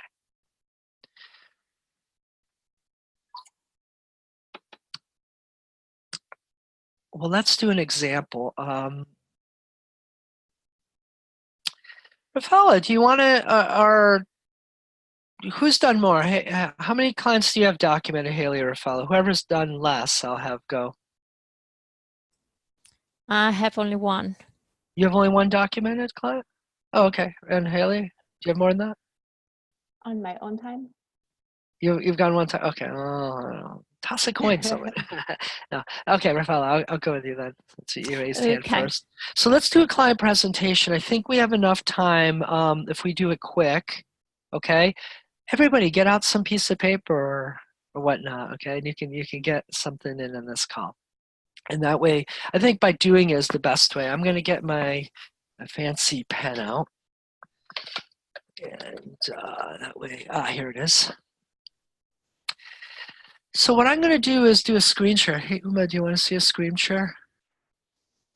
How to do it really quickly? I'm going to also, you're going to have Uma. How many of you are in the women's health class? Okay, yeah, quite a few of you. Here's Uma, who's going to be presenting. Hello. Great. See, there's a lot of people. A lot of these folks are kind of the advanced group too. They've been through the ringer, let's say, with this all. Okay, so share. See that share button, and you're gonna have to find on here. You know, I'm using a whiteboard, but like I have the internship page up on the internet that's showed there. But you got to load it up first, so it's in current memory. Okay, so whiteboard. I'm gonna share the whiteboard. Okay, everybody see the whiteboard on there now? Yep, cool. And I use these pens. I'll leave one for you if you need. So, and there's like a little, okay, it's already on. So I'm going to create my format. This is what I like to do. I'm a visual learner, so this helps me out. I draw a little circle. That's my person, okay? And some of the stuff that I find that is useful, especially for those of us that aren't seeing the Prakruti sheet, is height and weight. That helps us. And then we have age. I'll just put age and then gender, let's say. All right. And then we have Prakruti, right? And then we have Vikruti. And the way that we're doing Prakruti is going to be in kind of like a V, P, K, and with a bar graph kind of number style. Okay. And then some of the key things of the desha. So, you know, we already got age, but then Agni, that's key, you know, and then Ama, right? And then also Sattvam is good to put here. And here I'm also, under that, I also put a subheading of stress levels because that's such a key thing for mental emotional issues, what's going on with the person. You know, we could also put like here where they live, right, their habitat, so Desham. Right? And along with that will come the season, right, Kalam. Mind my cursive. As any good doctor, I can't write well. And let's see, okay, the rest will pretty much come as we're speaking. So here's an arbitrary thing I like to do, and I'll encourage you to think this way. I create this magical line right here. Above this line, to the best of my ability and my handwriting speed, I try to put in the symptoms that are under third stage of Prakruti. So they're kind of like minor concerns, or they're not classifiable diseases. Under here are the classifiable diseases, and that makes it easier for us to be like, oh, okay, here's our kind of line of scope of practice, sort of. Okay, and this is more serious stuff that's diagnosed that's above third stage of Samprápti, and these are in the tissues. And here we can really talk about what tissues are being affected by the doshas. Okay, that's where we talk about dushyam. So, Rafaela, go for it. Let's give it a living example here. Yeah. And Rafaela's a pro. Yes. She's been doing this a bit. Okay, is a woman, and she's 30 years old, and is 1 meter, 172 centimeters. Mm-hmm. And for all of our benefit, if we can convert to do, we could do metric and the inch system would be great too. Because for me, I wasn't ready for it. I'm disabled. That's fine. And yes, and 67 kilograms. Mm-hmm. So it's slightly on a large. No, it's not overweight, but it's not completely slim. You know, it's just well formed. Let me just pipe in some for everybody's benefit here of when you get height and weight, get a chart for males and females that actually has small frame, medium frame, large frame sizes. Because they have those that nowadays. It's, you know, the world's gotten a little smarter at that. They have body typology and morphology these days, and doctors use that. It's a little bit better, well, a lot better actually than it used to be for people. So that will give you a very rough parameter to get some idea about Prakriti, Vikruti, and you know what's going on there. Okay, it's just a stepping stone. But here we go. Go for it. Right. So the Prakriti is 132. Mm-hmm. Vikruti is well, I put it down as 2.52, but yeah, I think it's quite happy with that. I mean, it didn't come out as that from the test. I had to adjust it. Yeah, that was, sure. through my judgment. Okay, so let me talk about this for the new people here. Vikruti, so we're using a bar graph from 1 to 3, 3 being the max. So this person is Pitta predominant, but has kind of a strong Kapha secondary. That's sort of what I was proposing here. Now, when you were looking at Vikruti, we're comparing it to the numbers that our Prakriti is. So what's being said here is, and I'm hoping this is what you're intending, is that first of all, Vata is 3. That's really high. She's really high Vata, so we better see some huge Vata symptoms here, right? Or signs and symptoms. Now Pitta, Raphael, you said is Kashai, which is very rare. Yeah, I'm not sure. I don't think it. Yeah, that'd be a pretty severe case. Yeah, probably it's more like 3 still. Yeah. Okay, but is there something that you're observing that's Pitta? Yeah. Okay, yes, so there is let's something do that's called 3 Pitta. plus. That means Yeah. there's some aggravation of Pitta. We're not going to see, you're probably never going to see Kashai because those are severe cases. That's someone like Vata would be in hypothermia or dehydration, hypothermia, Pitta. Kapha would be extreme emaciation, like, you know, bloated belly or something like that. Like they haven't been eating in weeks or starvation or so. So it's very extremes. You know, Ayurveda deficiencies are seen by excess of Vata and Pitta because they're the catabolic dosha. Okay, so we know we have Vata for sure, and then Pitta is probably involved too. Okay, good. Yeah. Mm-hmm. Now, I'm going just to say, Melly, she's from Poland. It seems I get all the people from Poland, but she lives in UK. Okay. And so I didn't think she was that. Okay, Melly, she defined herself like a really Kapha person. She thinks that she's a really strong bony compared to her family. Mm-hmm. So, and I went with it, you know, with what she said. Sounds like a Pitta to me. she's really thinks she's a star. Yeah, she's got lots of sign of Pitta because she's got freckles. She's suffering from acne. Then we get to it. Obviously that's the hair Prakriti that it shows up. And right now, are you in summertime yet in England? No, like, but we're just having spring. some warmer days. But it changes so much. One day we can have hail, can be windy. You're in a seasonal transition, probably. Yeah. And not sure where you want me to go from here. Shall I just let's signs and symptoms. Yeah, all right. Her primary concern is substantially, she's very concerned about acne in her face. Okay. It says it's on what she said, T-zone. It starts always on the chin. And she said it since her 20s. So we're on the Pitta phase of her life as well. And never managed to take control over it despite all treatments and medicine that she's been taking. And she's been having lots of antibiotics for it very regularly. She has a problem. Work? No, it works temporarily and then it shows up again.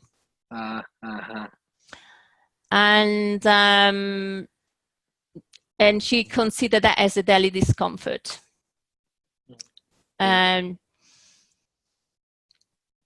when she came to see me, it was just starting coming up on their cheek, but she said it does flare up all the way to their forehead, and it becomes really inflamed and it very, very, very painful. Okay, I so have a quick pain, question. pain. Hold on a second. I have Let her finish the thing, okay, and then we'll go to questions, kind of to further. I was just wondering if the antibiotics were topical or were they oral antibiotics or topical cream? I didn't actually ask. I assume she had antibiotic as tablets, but also she had creams to put on the face because she's using some zinc cream. What is it? Acne. She had benzoyl active cream, zinc cream, and retinol cream on prescription, and she had 4 treatments of antibiotics in the. They generally last between 2 and 3 months each, one of them, since her 20s. Oh yeah. Okay, so Yeah. that's a lot of use. Okay, so go on with either describing this or. Yeah, she did say that it does relate to ovulation and stress. And not too much with food, but sometimes bananas and apples. It can make it worse. Okay. Any other signs and symptoms? Any other things? She has fluctuation of weight, so it can put on weight very, very quickly, and losing it if she's under stress, she stops eating, so she loses it very quickly. But generally, it just goes up and down very day by day as well. Oh, that's a very pitta thing. That's not necessarily, and that may give us a little more insight into her constitution. Yeah. Yeah. Mm-hmm. And she's complaining of brain fog and lack of clarity since last year. It gets worse in the evening and generally in the afternoon when she comes back from work. And it's most days she has that.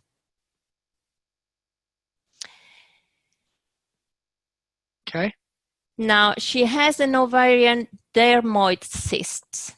Now, what this is, I had to research because I never heard of it before, is like a stem cell that is stayed into the ovarian area. It's on outside, actually, the walls of the ovaries, of the right ovaries, that it starts growing. It didn't grow as it should at the beginning, when you're born, mainly, and when you're a cell, really. And it can start growing anytime randomly, and it will have when it starts growing, it could have any elements that it can differentiate and become like a tooth, hair, or have all of those components as well. Oh yeah. Oh, there is a name for this. Dermoid cyst. Dermoid. Yeah, there's another name too. I've run into this because it's like a tetra. Yeah, that's when it's starting to show disorder. It's the development of it. Yes. Yeah. So for that, although she has been, the doctor has seen her, they've done a scanner, everything. That's what they decided it is, and so she's going to have an operation to have it removed. So for that, I wasn't going to, obviously, I'm taking into the consideration, but there's not much I can do about it. Is there any symptoms that she's exhibiting from this? She has just a little bit of pain, but it's more like a pulling pain when she moves and do side-to-side stretches. Yeah, so it's big enough that it's causing It's pain. about 4 centimeters. The first time was scanned was in October. I see. And the measurement was 1 centimeter. Then the scan again in March, and it was 4. But they reckoned it might have been just the wrong measurements because then she had in May and didn't change in size. Got it. Okay, and other stuff. No, she has she has some nightmares since she left the house in Poland. It's very recurrent. It's always the same one. It's about fear, panic that she needs to evacuate the house and help everyone out of the house. And she generally runs at the front door or window, but generally ground floor. So there's quite a bit of I don't know. I did say if she had any trauma, she couldn't remember anything. Yeah. And That's an interesting one. Yes, the sister seems to have the same nightmare. She went since she's left Poland. She's had since she's left the house in Poland. Yeah, it's specific to the house. It's always the same dream. And it's about her house in Poland. Her house, the people in the dream that are Polish. Uh-huh. And it's her only house. one dog that sometimes it comes into the Yeah, scenery. that's really interesting. Thanks for sharing that. It's kind of interesting. We could talk about that a little bit. Yeah, and the sister has, she talked about this exactly the same nightmare as well. She doesn't know if the sister still have it, but this nightmare, of course, it can be like twice a week, and it's shaken her a lot. It takes about 2 days for her to recover from it. It's a really strong fear, anxiety that comes from the nightmare. Yeah. And at the moment she got really high stress because it's moving house, a moving job, and also she's on the waiting list for the operation. Okay. Oh, job. Yeah. Okay. So high stress. Okay. Yeah. Does she tend to have high stress throughout her life? Yes. Okay.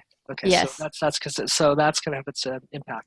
Well, she said she had high stress. So that's when she lost quite a lot of weight just before the wedding. So she wants everything to be perfect. That's very Peter, controlling.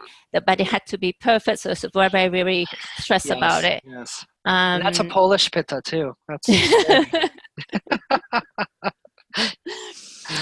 and right, she has right. She's got quite a few things. So she's got 3 breast lumps. So she had, but now cysts. Breast lumps. There were cysts. She's now 30, so about she's a year ago. fibrocystic. Yeah. Yeah, but they have reduced. I think it's related to stress again because it seems that this was before the wedding. And then when they started this, they started reducing. Now she got only 1 left. Okay. And wow, so they went away. Okay. Yeah. Okay. During menstruation, she has a history of taking contraceptive pill. During the pill, the bleeding was increased with blood clots about 1 to 2 centimeters, but it was a soft blood clots. She came off the pill this year, and she has a minimum menstruation for 3 days. And the blood clots are smaller, but not so soft. They're harder, so like the drier. So Rafaela, give us and this is a good example. So with women, we get one other extra great way of really working with Vikruti really. So give us the days between the cycles and give us how long the cycle is. And you've already said now it's lighter and yes. And then PMS and any issues during. No, she doesn't have PMS. She has cramps a couple of days before ovulation. And extremely bad. I mean, she's just blocked. She doesn't go to the toilet during ovulation. And so that's PMS, by the way. Okay, yeah. By definition, since it is before your cycle outside of that. Yeah. But it's an ovulation, so. But then it goes away, and then when the menstruation comes, she has no pain, nothing. Maybe she has a few cramps for a couple of hours. How many days between cycles? It's about 30 days. Okay, 30 days. Okay, got it. Okay. Yeah. So menses are okay. It's just that so there's some kind of block here. Yeah. Right? Cramps, constipations, of block. And she's with them during the ovulation. She might have some pain onto the right side, which I did ask her if it could have been related to the cyst. That she doesn't think it is. And then the right hip, which is the same side of where the cyst is, and it can ride it down the leg. Okay. Yep. Okay. Anything else? Just out there because we got a lot here. And she has tendency to injuries to the ankles. She broke it 7 times in 7 years. Got it. Okay. So, a couple things. Let's go ahead and start out. How about digestion? Because we haven't talked about that. And that's a really important piece to access all this. Yes, her digestion, she, let me quick look. Where is it? Right. She's not hungry at all in the morning when she wakes up. So she eats when she's at work around 9:30, 10 o'clock. And generally is like either oats with fruit, a kia pudding, toast and butter, egg or smoothie. Then again, around 12, between 12 and 1, she has lunch, which is salad twice a week. Okay. Let's but Melly, she share variety. Then she has the dinner. But what is happening here, Melly? She after lunch she crave sugar, and she has to have a snack. And she eats anything that is chocolate crunchy and possibly salty now. Lately, she's okay. So just that's the thing. Do we have any symptoms? The only symptomology she's got is she's got terribly constipated. I mean, she does pellet drops, Melly, like goats. Does she go every day or no? She goes every other day. Okay. Can be every 2 days. Okay. Rarely is a bit softer. Rarely is a bit bigger, but at the moment, this is what it is. Okay. Yeah. And she eats cold dinners. She prefers cold dinners. Yeah. Okay. So let's make an kind of a point here. You've presented the case, right? The last question would be, do you think she has AMA? Yes, she got coated tongue. She got lots of cracks in the tongue, which is due to stress and vata. Yes. Okay. Yeah. And mental emotion. And the mental emotion. Yeah, definitely. Okay. Would you acne consider it as part of AMA? Yes. Yeah. And we'll talk in about this. So yes, we know we have AMA. So it's SAMA. Let me, before we go into this, so just as a demonstration, because we're using this as a demonstration for everybody. We've now completed the kind of case presentation with a lot of great detail, which is great. One thing I want to share here, if I can get to the share page, let's see, whiteboard, and say, okay, cool. Let me save this so we don't lose this. Okay, great. I'm going to clear it. Drawings, and then I'm going to go into this. I want to present something that Rafael did very well. Is that she used the format of presenting, which is really nice. This is the acronym called OPCOURST. So everybody write this down. This is the key things to question or about symptomology. Onset, always onset. When did it start? You did a great job with that. What helps it? What palliates it? What have you done that helps it? And you've mentioned that in a few cases. What provokes it? What makes it worse? And you were talking about like stress. Stress is making it. So you've been asked this question. Provokes it. Provoke. Yeah. Qualities. So basically gunas, right? Yeah. What are the qualities? Because we have to ask them. Give me some adjectives. How would you describe that, right? And you've done a great job with that. R is referral. You mentioned that in the sense that when she has that pain, she also feels it down her leg. So that's referral, right? This is an acronym for assessing pain, really, but you can use it for really anything. So R may or may not be relevant. Site, exactly where it is. And again, you said right, ovary, often have clients point to exactly where they're having that symptom. So site. And then timing. And again, you mentioned, oh, she craves sugar after, lunch and all that. So timing. Okay. So I just want to put that out to all of you, and you've done a great job exhibiting that with this case, but I want to make sure that we all have a tool that you can take into your cases. So I'm going to go here, show in folder, and then I'm going to go to whiteboard again. Okay, good. Okay, back to your case. So we finished the initial presentation, the information. Now, what is your strategy? Well, my strategy will be now the Annie. Let's go to Annie, sure. Hair digestion. So I was in between Vishma Tikshna. She hasn't got really the Tikshna acne with the sense of symptoms. So I'm surprised with that all of the dryness and the food that she's eating, that she actually doesn't have the gas that you would have associated with it. So Yeah. obviously she's got that pitta element that is still a bit there, but it needs a little bit of help. Well, is it pitta or is it the vata here? Is it just straight up dryness from vata? Well, that's the thing. Look I at her was going more diet. for Vata. Yeah, it's Yeah. that's why we can do a lot. I think the constipation, just by changing her diet, it should improve quite a lot, especially in the evening, not to have the cold milk. Hold on a second. This isn't working for me here. So hold on a second. We'll reshare this. Okay, there we go. Okay. So Vishma Agni.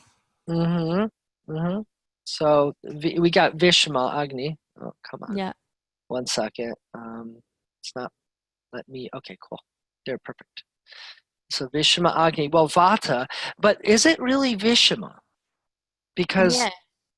well, like, what do you think here? Let's think about this, because she has a low appetite in the morning. She's really not eating much until dinner, right? She just has some salads and some stuff at lunch. Yeah. Right. And what is she having for breakfast again? She has just sort of chia pudding, yogurt with fruit, or Yes, it toast. sounds very light. So there's no appetite here. No. So we need one of our strategies need to be Deepan, right? In kindling her Agni. But as a lifestyle, don't we need to kind of have her not be eating those heavy meals in the evening? Yeah. Right? Especially if she's concerned with weight and all this stuff. Yeah. So there's this manda, there's this ama that's being created in here. Right? Yeah. So there's and the constipation shows that too. But you're very right. We have dryness. Mm. So she has no digestive symptoms though, like on the front end. No. Okay. No. So maybe the dry quality is actually kindling the Agni okay. Mm-hmm. You know, so she has enough Agni at the front end, but by the time it gets down to the bottom, not quite there, right? It's excessive dryness. Okay. Yeah. So so what I was thinking for her to mainly to have the lunch as her main meal, to have proteins there, and to shift mainly to change the dinner to be light and warm. Sure. So that she does have hunger in the morning to have breakfast. And some lubrication will help too, right? And lubrications, yeah. And she says she drinks 1.5 liters of water, but I didn't ask how she takes it, because she said she takes most of the water during the morning and then she loses a little bit during the day. So I was going to say to her that she really needs to sip during the meal and drink throughout the day. Rahel, one thing is, now we're getting into the recommendations. Let's go ahead and finish the strategies first, okay? Yeah. And let's look at quickly the issues, and we'll get to that next. Yeah. Again, I'm trying to use this as a demonstration for the new students, okay? So what we just did, okay, we decided we're probably going to start with a Vata pacifying diet lifestyle to some extent. That's the key, right? Now let's look at these cases right here. So we have, or the different signs and symptoms. So we have acne, right, that has a lot of ovulation issues. Okay, so it's ovulation and stress. So one thing. Then we have ovarian cyst. Then we have breast fibrocyst. Then we have the menses stuff going on. What dhatu? Kapha. A lot of kapha? Well, no, dhatu. What dhatu? What tissue? Artava. Artava. Perfect. So Artava, yes. What shrotas? Artava. Artava for sure, but there's, so we have Artava as a dhatu shrota for sure. What other shrotas?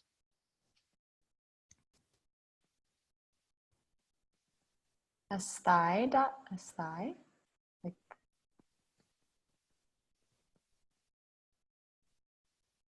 Right. And really, what other dhatu is here? Rakta. Oh, Rakta. Raja.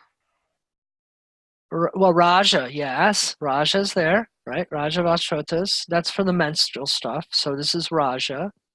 Okay. Well, what's her main complaint? It's acne. So what Dhatu. Rasa. So rasa. Rasa. Rasa rakta. Let's stand just to honor that Yeah. both, really. You know, rasa rakta, right? Yeah. Now, what do we know in Samprapti? Let's take it now to Samprapti, right? We know that, what stage would you say that we for sure know it's in? Since it's in Rasa Rakta, it is spreading, yeah. Third stage, Yeah. spreading for acne. Right? It's not, I mean, in her case, is it beyond the third stage? She's had it for a long time? Yeah, right? So 4 or 5, you know, could be really chronic. I mean, she's taking antibiotics for it. It's like pretty Yeah. intense. Okay, so yeah, so 4 or 5. And then look at ovarian cyst, breast, fibrocystic. Are those stages at least 5? We're having a manifestation of growth, Yeah. structural change. Yeah. Okay, so we know that some property is deep in here. Well, the chick, you know, we know that she has a condition, genetic kind of condition, right? So it's been there for a long time, you know, this ovarian kind of cyst and so on. And I forget again the exact name of it, but so we have this, and we know we have some serious like hormonal stuff, and she's under a tremendous amount of stress, and stress triggers it. So stress, in her case, and in many people's cases, is manifested in the reproductive system for women and men too. It manifests there amongst other places. You know, we're not seeing thyroid, we're not seeing like adrenal fatigue and stuff like that in this case, but or pancreas. Those are other places where stress really manifests. But here it's totally hitting Artava. So are we having Vata pushing some Pitta in here? Yeah. Yeah. So you're right that there is some Pitta involvement here too.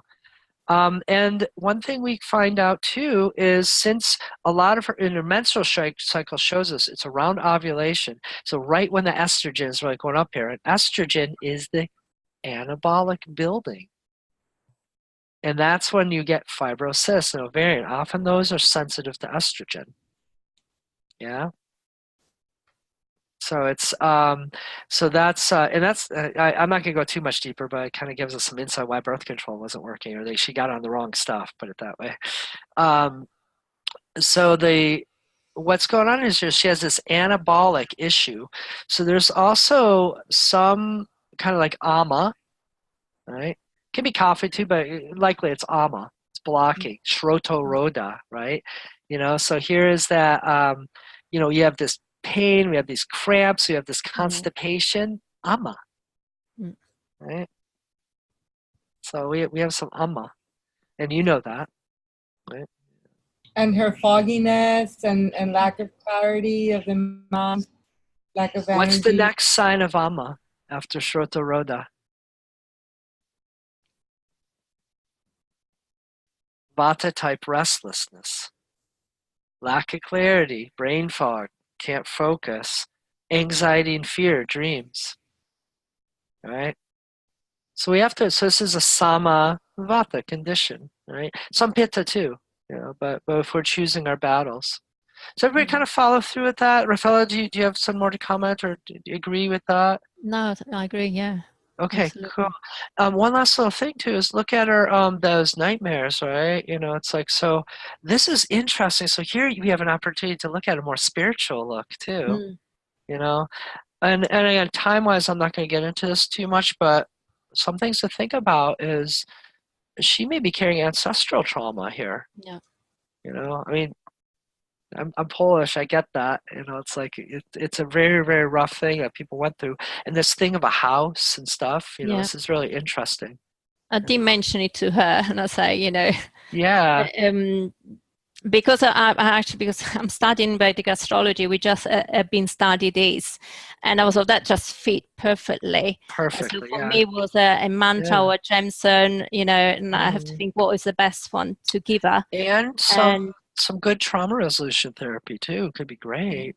You know, so this is, but yeah, you know, it's sitting there. Now another thing is, do you notice what pattern, what direction is the dosha moving? Yeah, upward. Yeah. Yeah, right. Even the acne is spreading from the chin up the face, right? Yeah. So urdhvagati, and this is common with stress. It reverses the direction of vata. It reverses apana to suddenly flow upwards.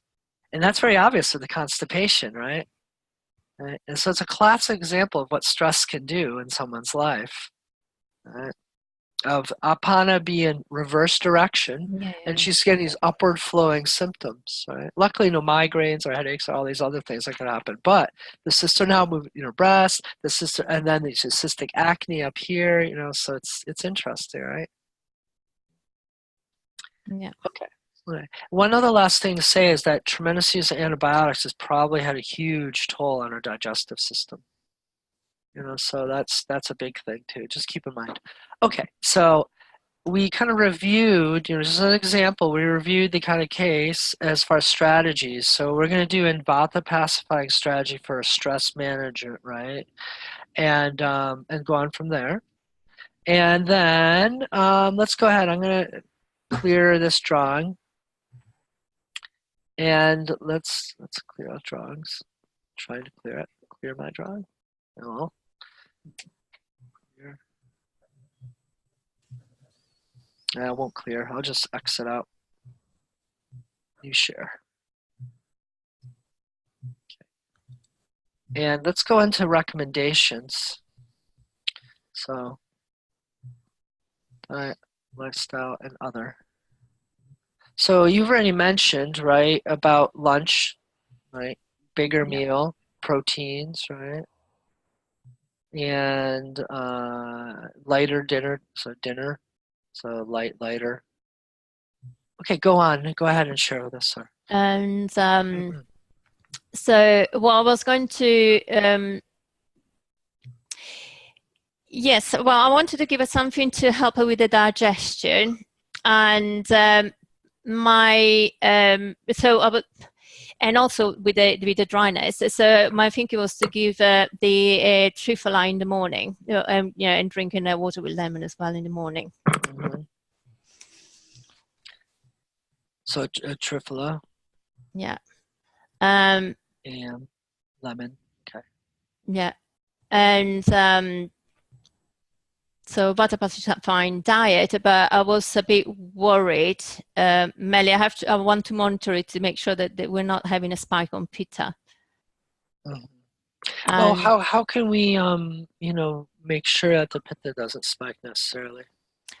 Well, I was going to give a vata pacifying diet that didn't have too much of picking the elements, mainly that it was okay for both. Okay, good. So vata kind of pitta pacify. Vata pitta, yeah. Right, especially since summer is coming about, right? So yeah, that was my concern. Yeah, okay. And so I am going to suggest to add some cooking spices in their meal, like CCF. Again, just helping with the digestion and absorption. Also, she had some white spot onto the nails, I forgot to mention, so there could be a possibility, and indentation onto the tongue, so there's malabsorption as well. When are you going to give her CCF? When should she drink it? Well, I was going to give it to her with the meal. Before, after, during? Mm. I'll make you think here. Before. Dipan, pachan? Right? Yeah. So going to get before the meal. Yeah. Okay, so before, okay. So you're choosing it there because I'll do dipan and pachan. But wouldn't it be good for her to also take some so to burn ama and include a little pepper or something there with the CCF, just to help with burning ama? So yeah, let's keep that on the table. Okay, I'm gonna let Rafaela finish her suggestions, but let's keep that on the table, and we'll modify. So go ahead and share some more of the suggestions that you have. And another problem. Sorry, this is quite important. She said she wakes up in the middle of the night because she needs to go to the toilet. Although she doesn't drink before going to the toilet. Yeah. It just happened every single night, so she's disturbed with the night. So Could be a habit. Yeah. yeah. So I was going to, and she has a light sleep, so I was going to give her either golden milk, suggest before going to bed, or some chamomile tea before going to bed. Okay, yeah. And Yeah, which helps also with the nightmare. yeah. And now I think Both are good choices, by the way. And I'll be all right. I just gotta throw my pants on and brush my teeth. Okay, someone's unmuted, by the way. Oh, I'm sorry. Go ahead, Rafaela. yeah. Now I was looking because I've been looking at the cramps to ovulation and a few other things she's got, and it seems like it comes back to ashwagandha, shatavari, and then for the brain maybe Brahmi, but I'm not quite sure. Yeah. So okay. But do you have any other lifestyle stuff you want to share before we get into that?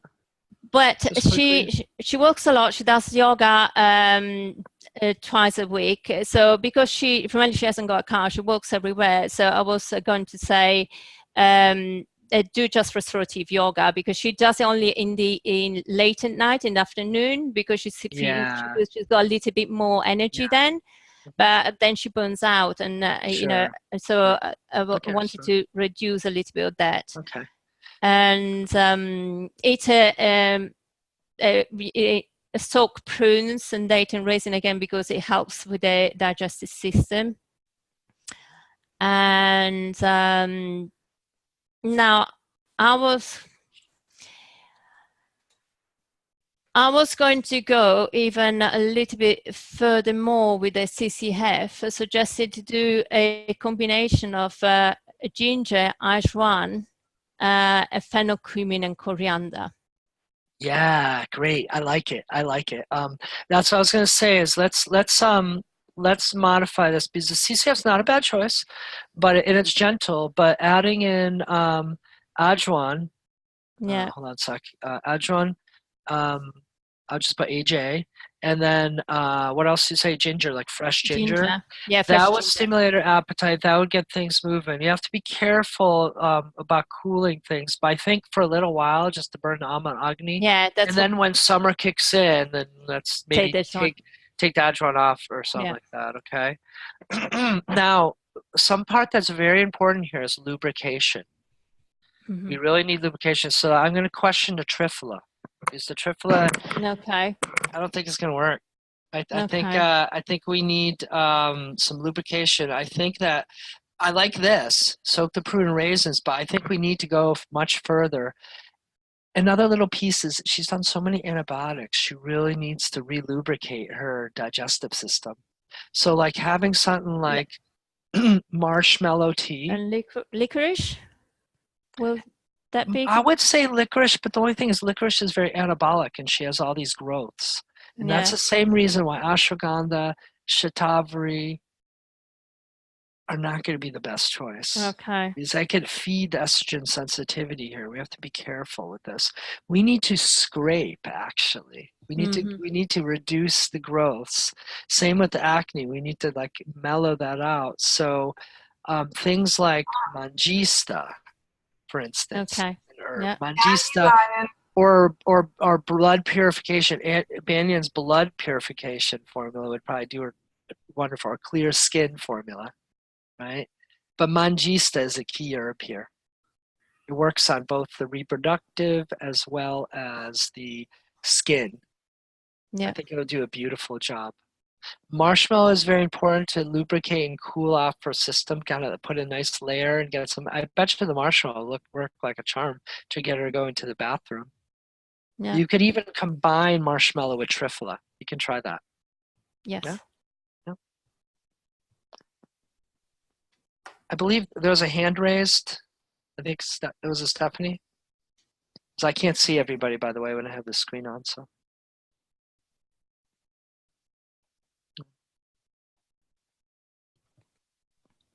Okay, so anything else there that you want to work with?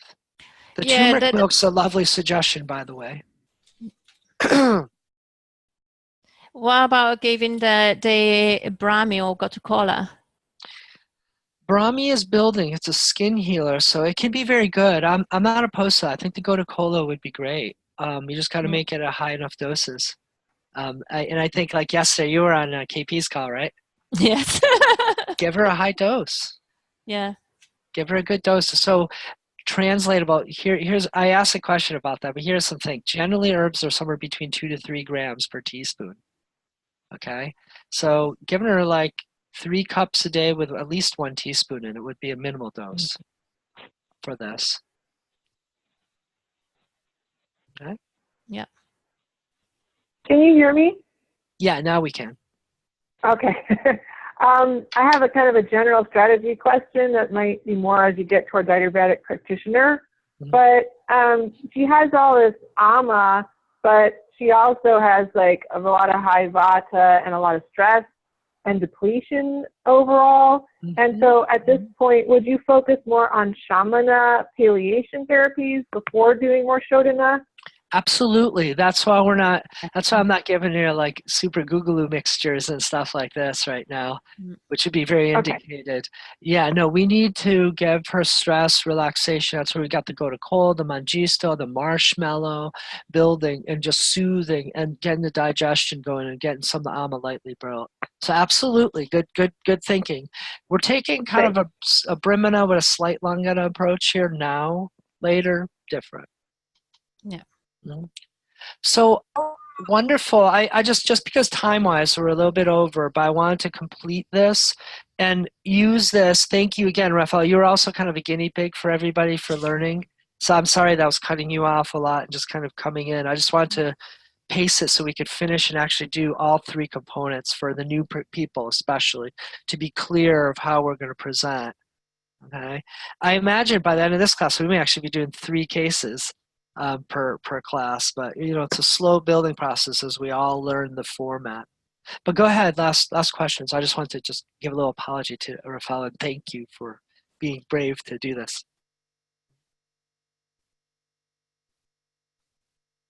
Are there any other last comments, questions? Okay. So for you, the new people that came on here, you all can now check off a case, you know, one thing you can put into your file as reviewed case study once you actually do that. And is everybody clear about kind of our format? We have that kind of presentation of information. Then we look at our strategy overall and we look into kind of what these issues. We start learning about kind of differential diagnosis. We start learning about some of the pathologies. We start learning about doshas, shrotas, and applying our Ayurvedic strategy. And then we go into like the suggestions and, you know, normally there's going to be more time for us to share, brainstorm, and include other people into that. So I apologize for that, but I wanted to make sure that we showed a full case for you all today. Okay. Are we arranging for next class? Yeah. Last question is, who would like to go next week? So Haley, why don't you have one already? Yeah. I'd love to have 2 more on bat. So Haley, number 1. Carla again. Anybody else? Or well, how many have you done, Carla? I've done 2. Okay. Anybody else? Just I want to put you in there, but no. Okay. Well, Carla. Oh wait, Stacy. Yeah, I can try. Yeah, please. Let's get you in. Okay, let's get you in. So, I'm working on getting people, but do you have someone? yeah, I have someone. Okay, great, perfect. So why don't you give it a shot? Because I really want to encourage everybody to get in here. Okay. Wonderful. So Haley, Stacy, then Carla. Okay. Hopefully we could fit them all 3 in. I can be the backup. Yes, for sure. So make sure you all upload your case to that file. At least like we don't have a formal rule now, but at least 24 hours before would be great. so that other students can look at it over. Because this flows so smoothly. If the students kind of have it in mind already, you can write down your questions and then you can present them. That makes it really nice and easy and quick. Okay, and think about, review what I did, the diagram style that I used, so that you could present easily to fit into that. I think that'd be really useful for expedience sake. Okay, so blessings, enjoy your days, and I'll see you next week with that. And some of you, I guess no one's in anatomy this time around. And those of you that are giving Uma's class, I think you're gonna have a nice class coming on tomorrow, okay? So blessings.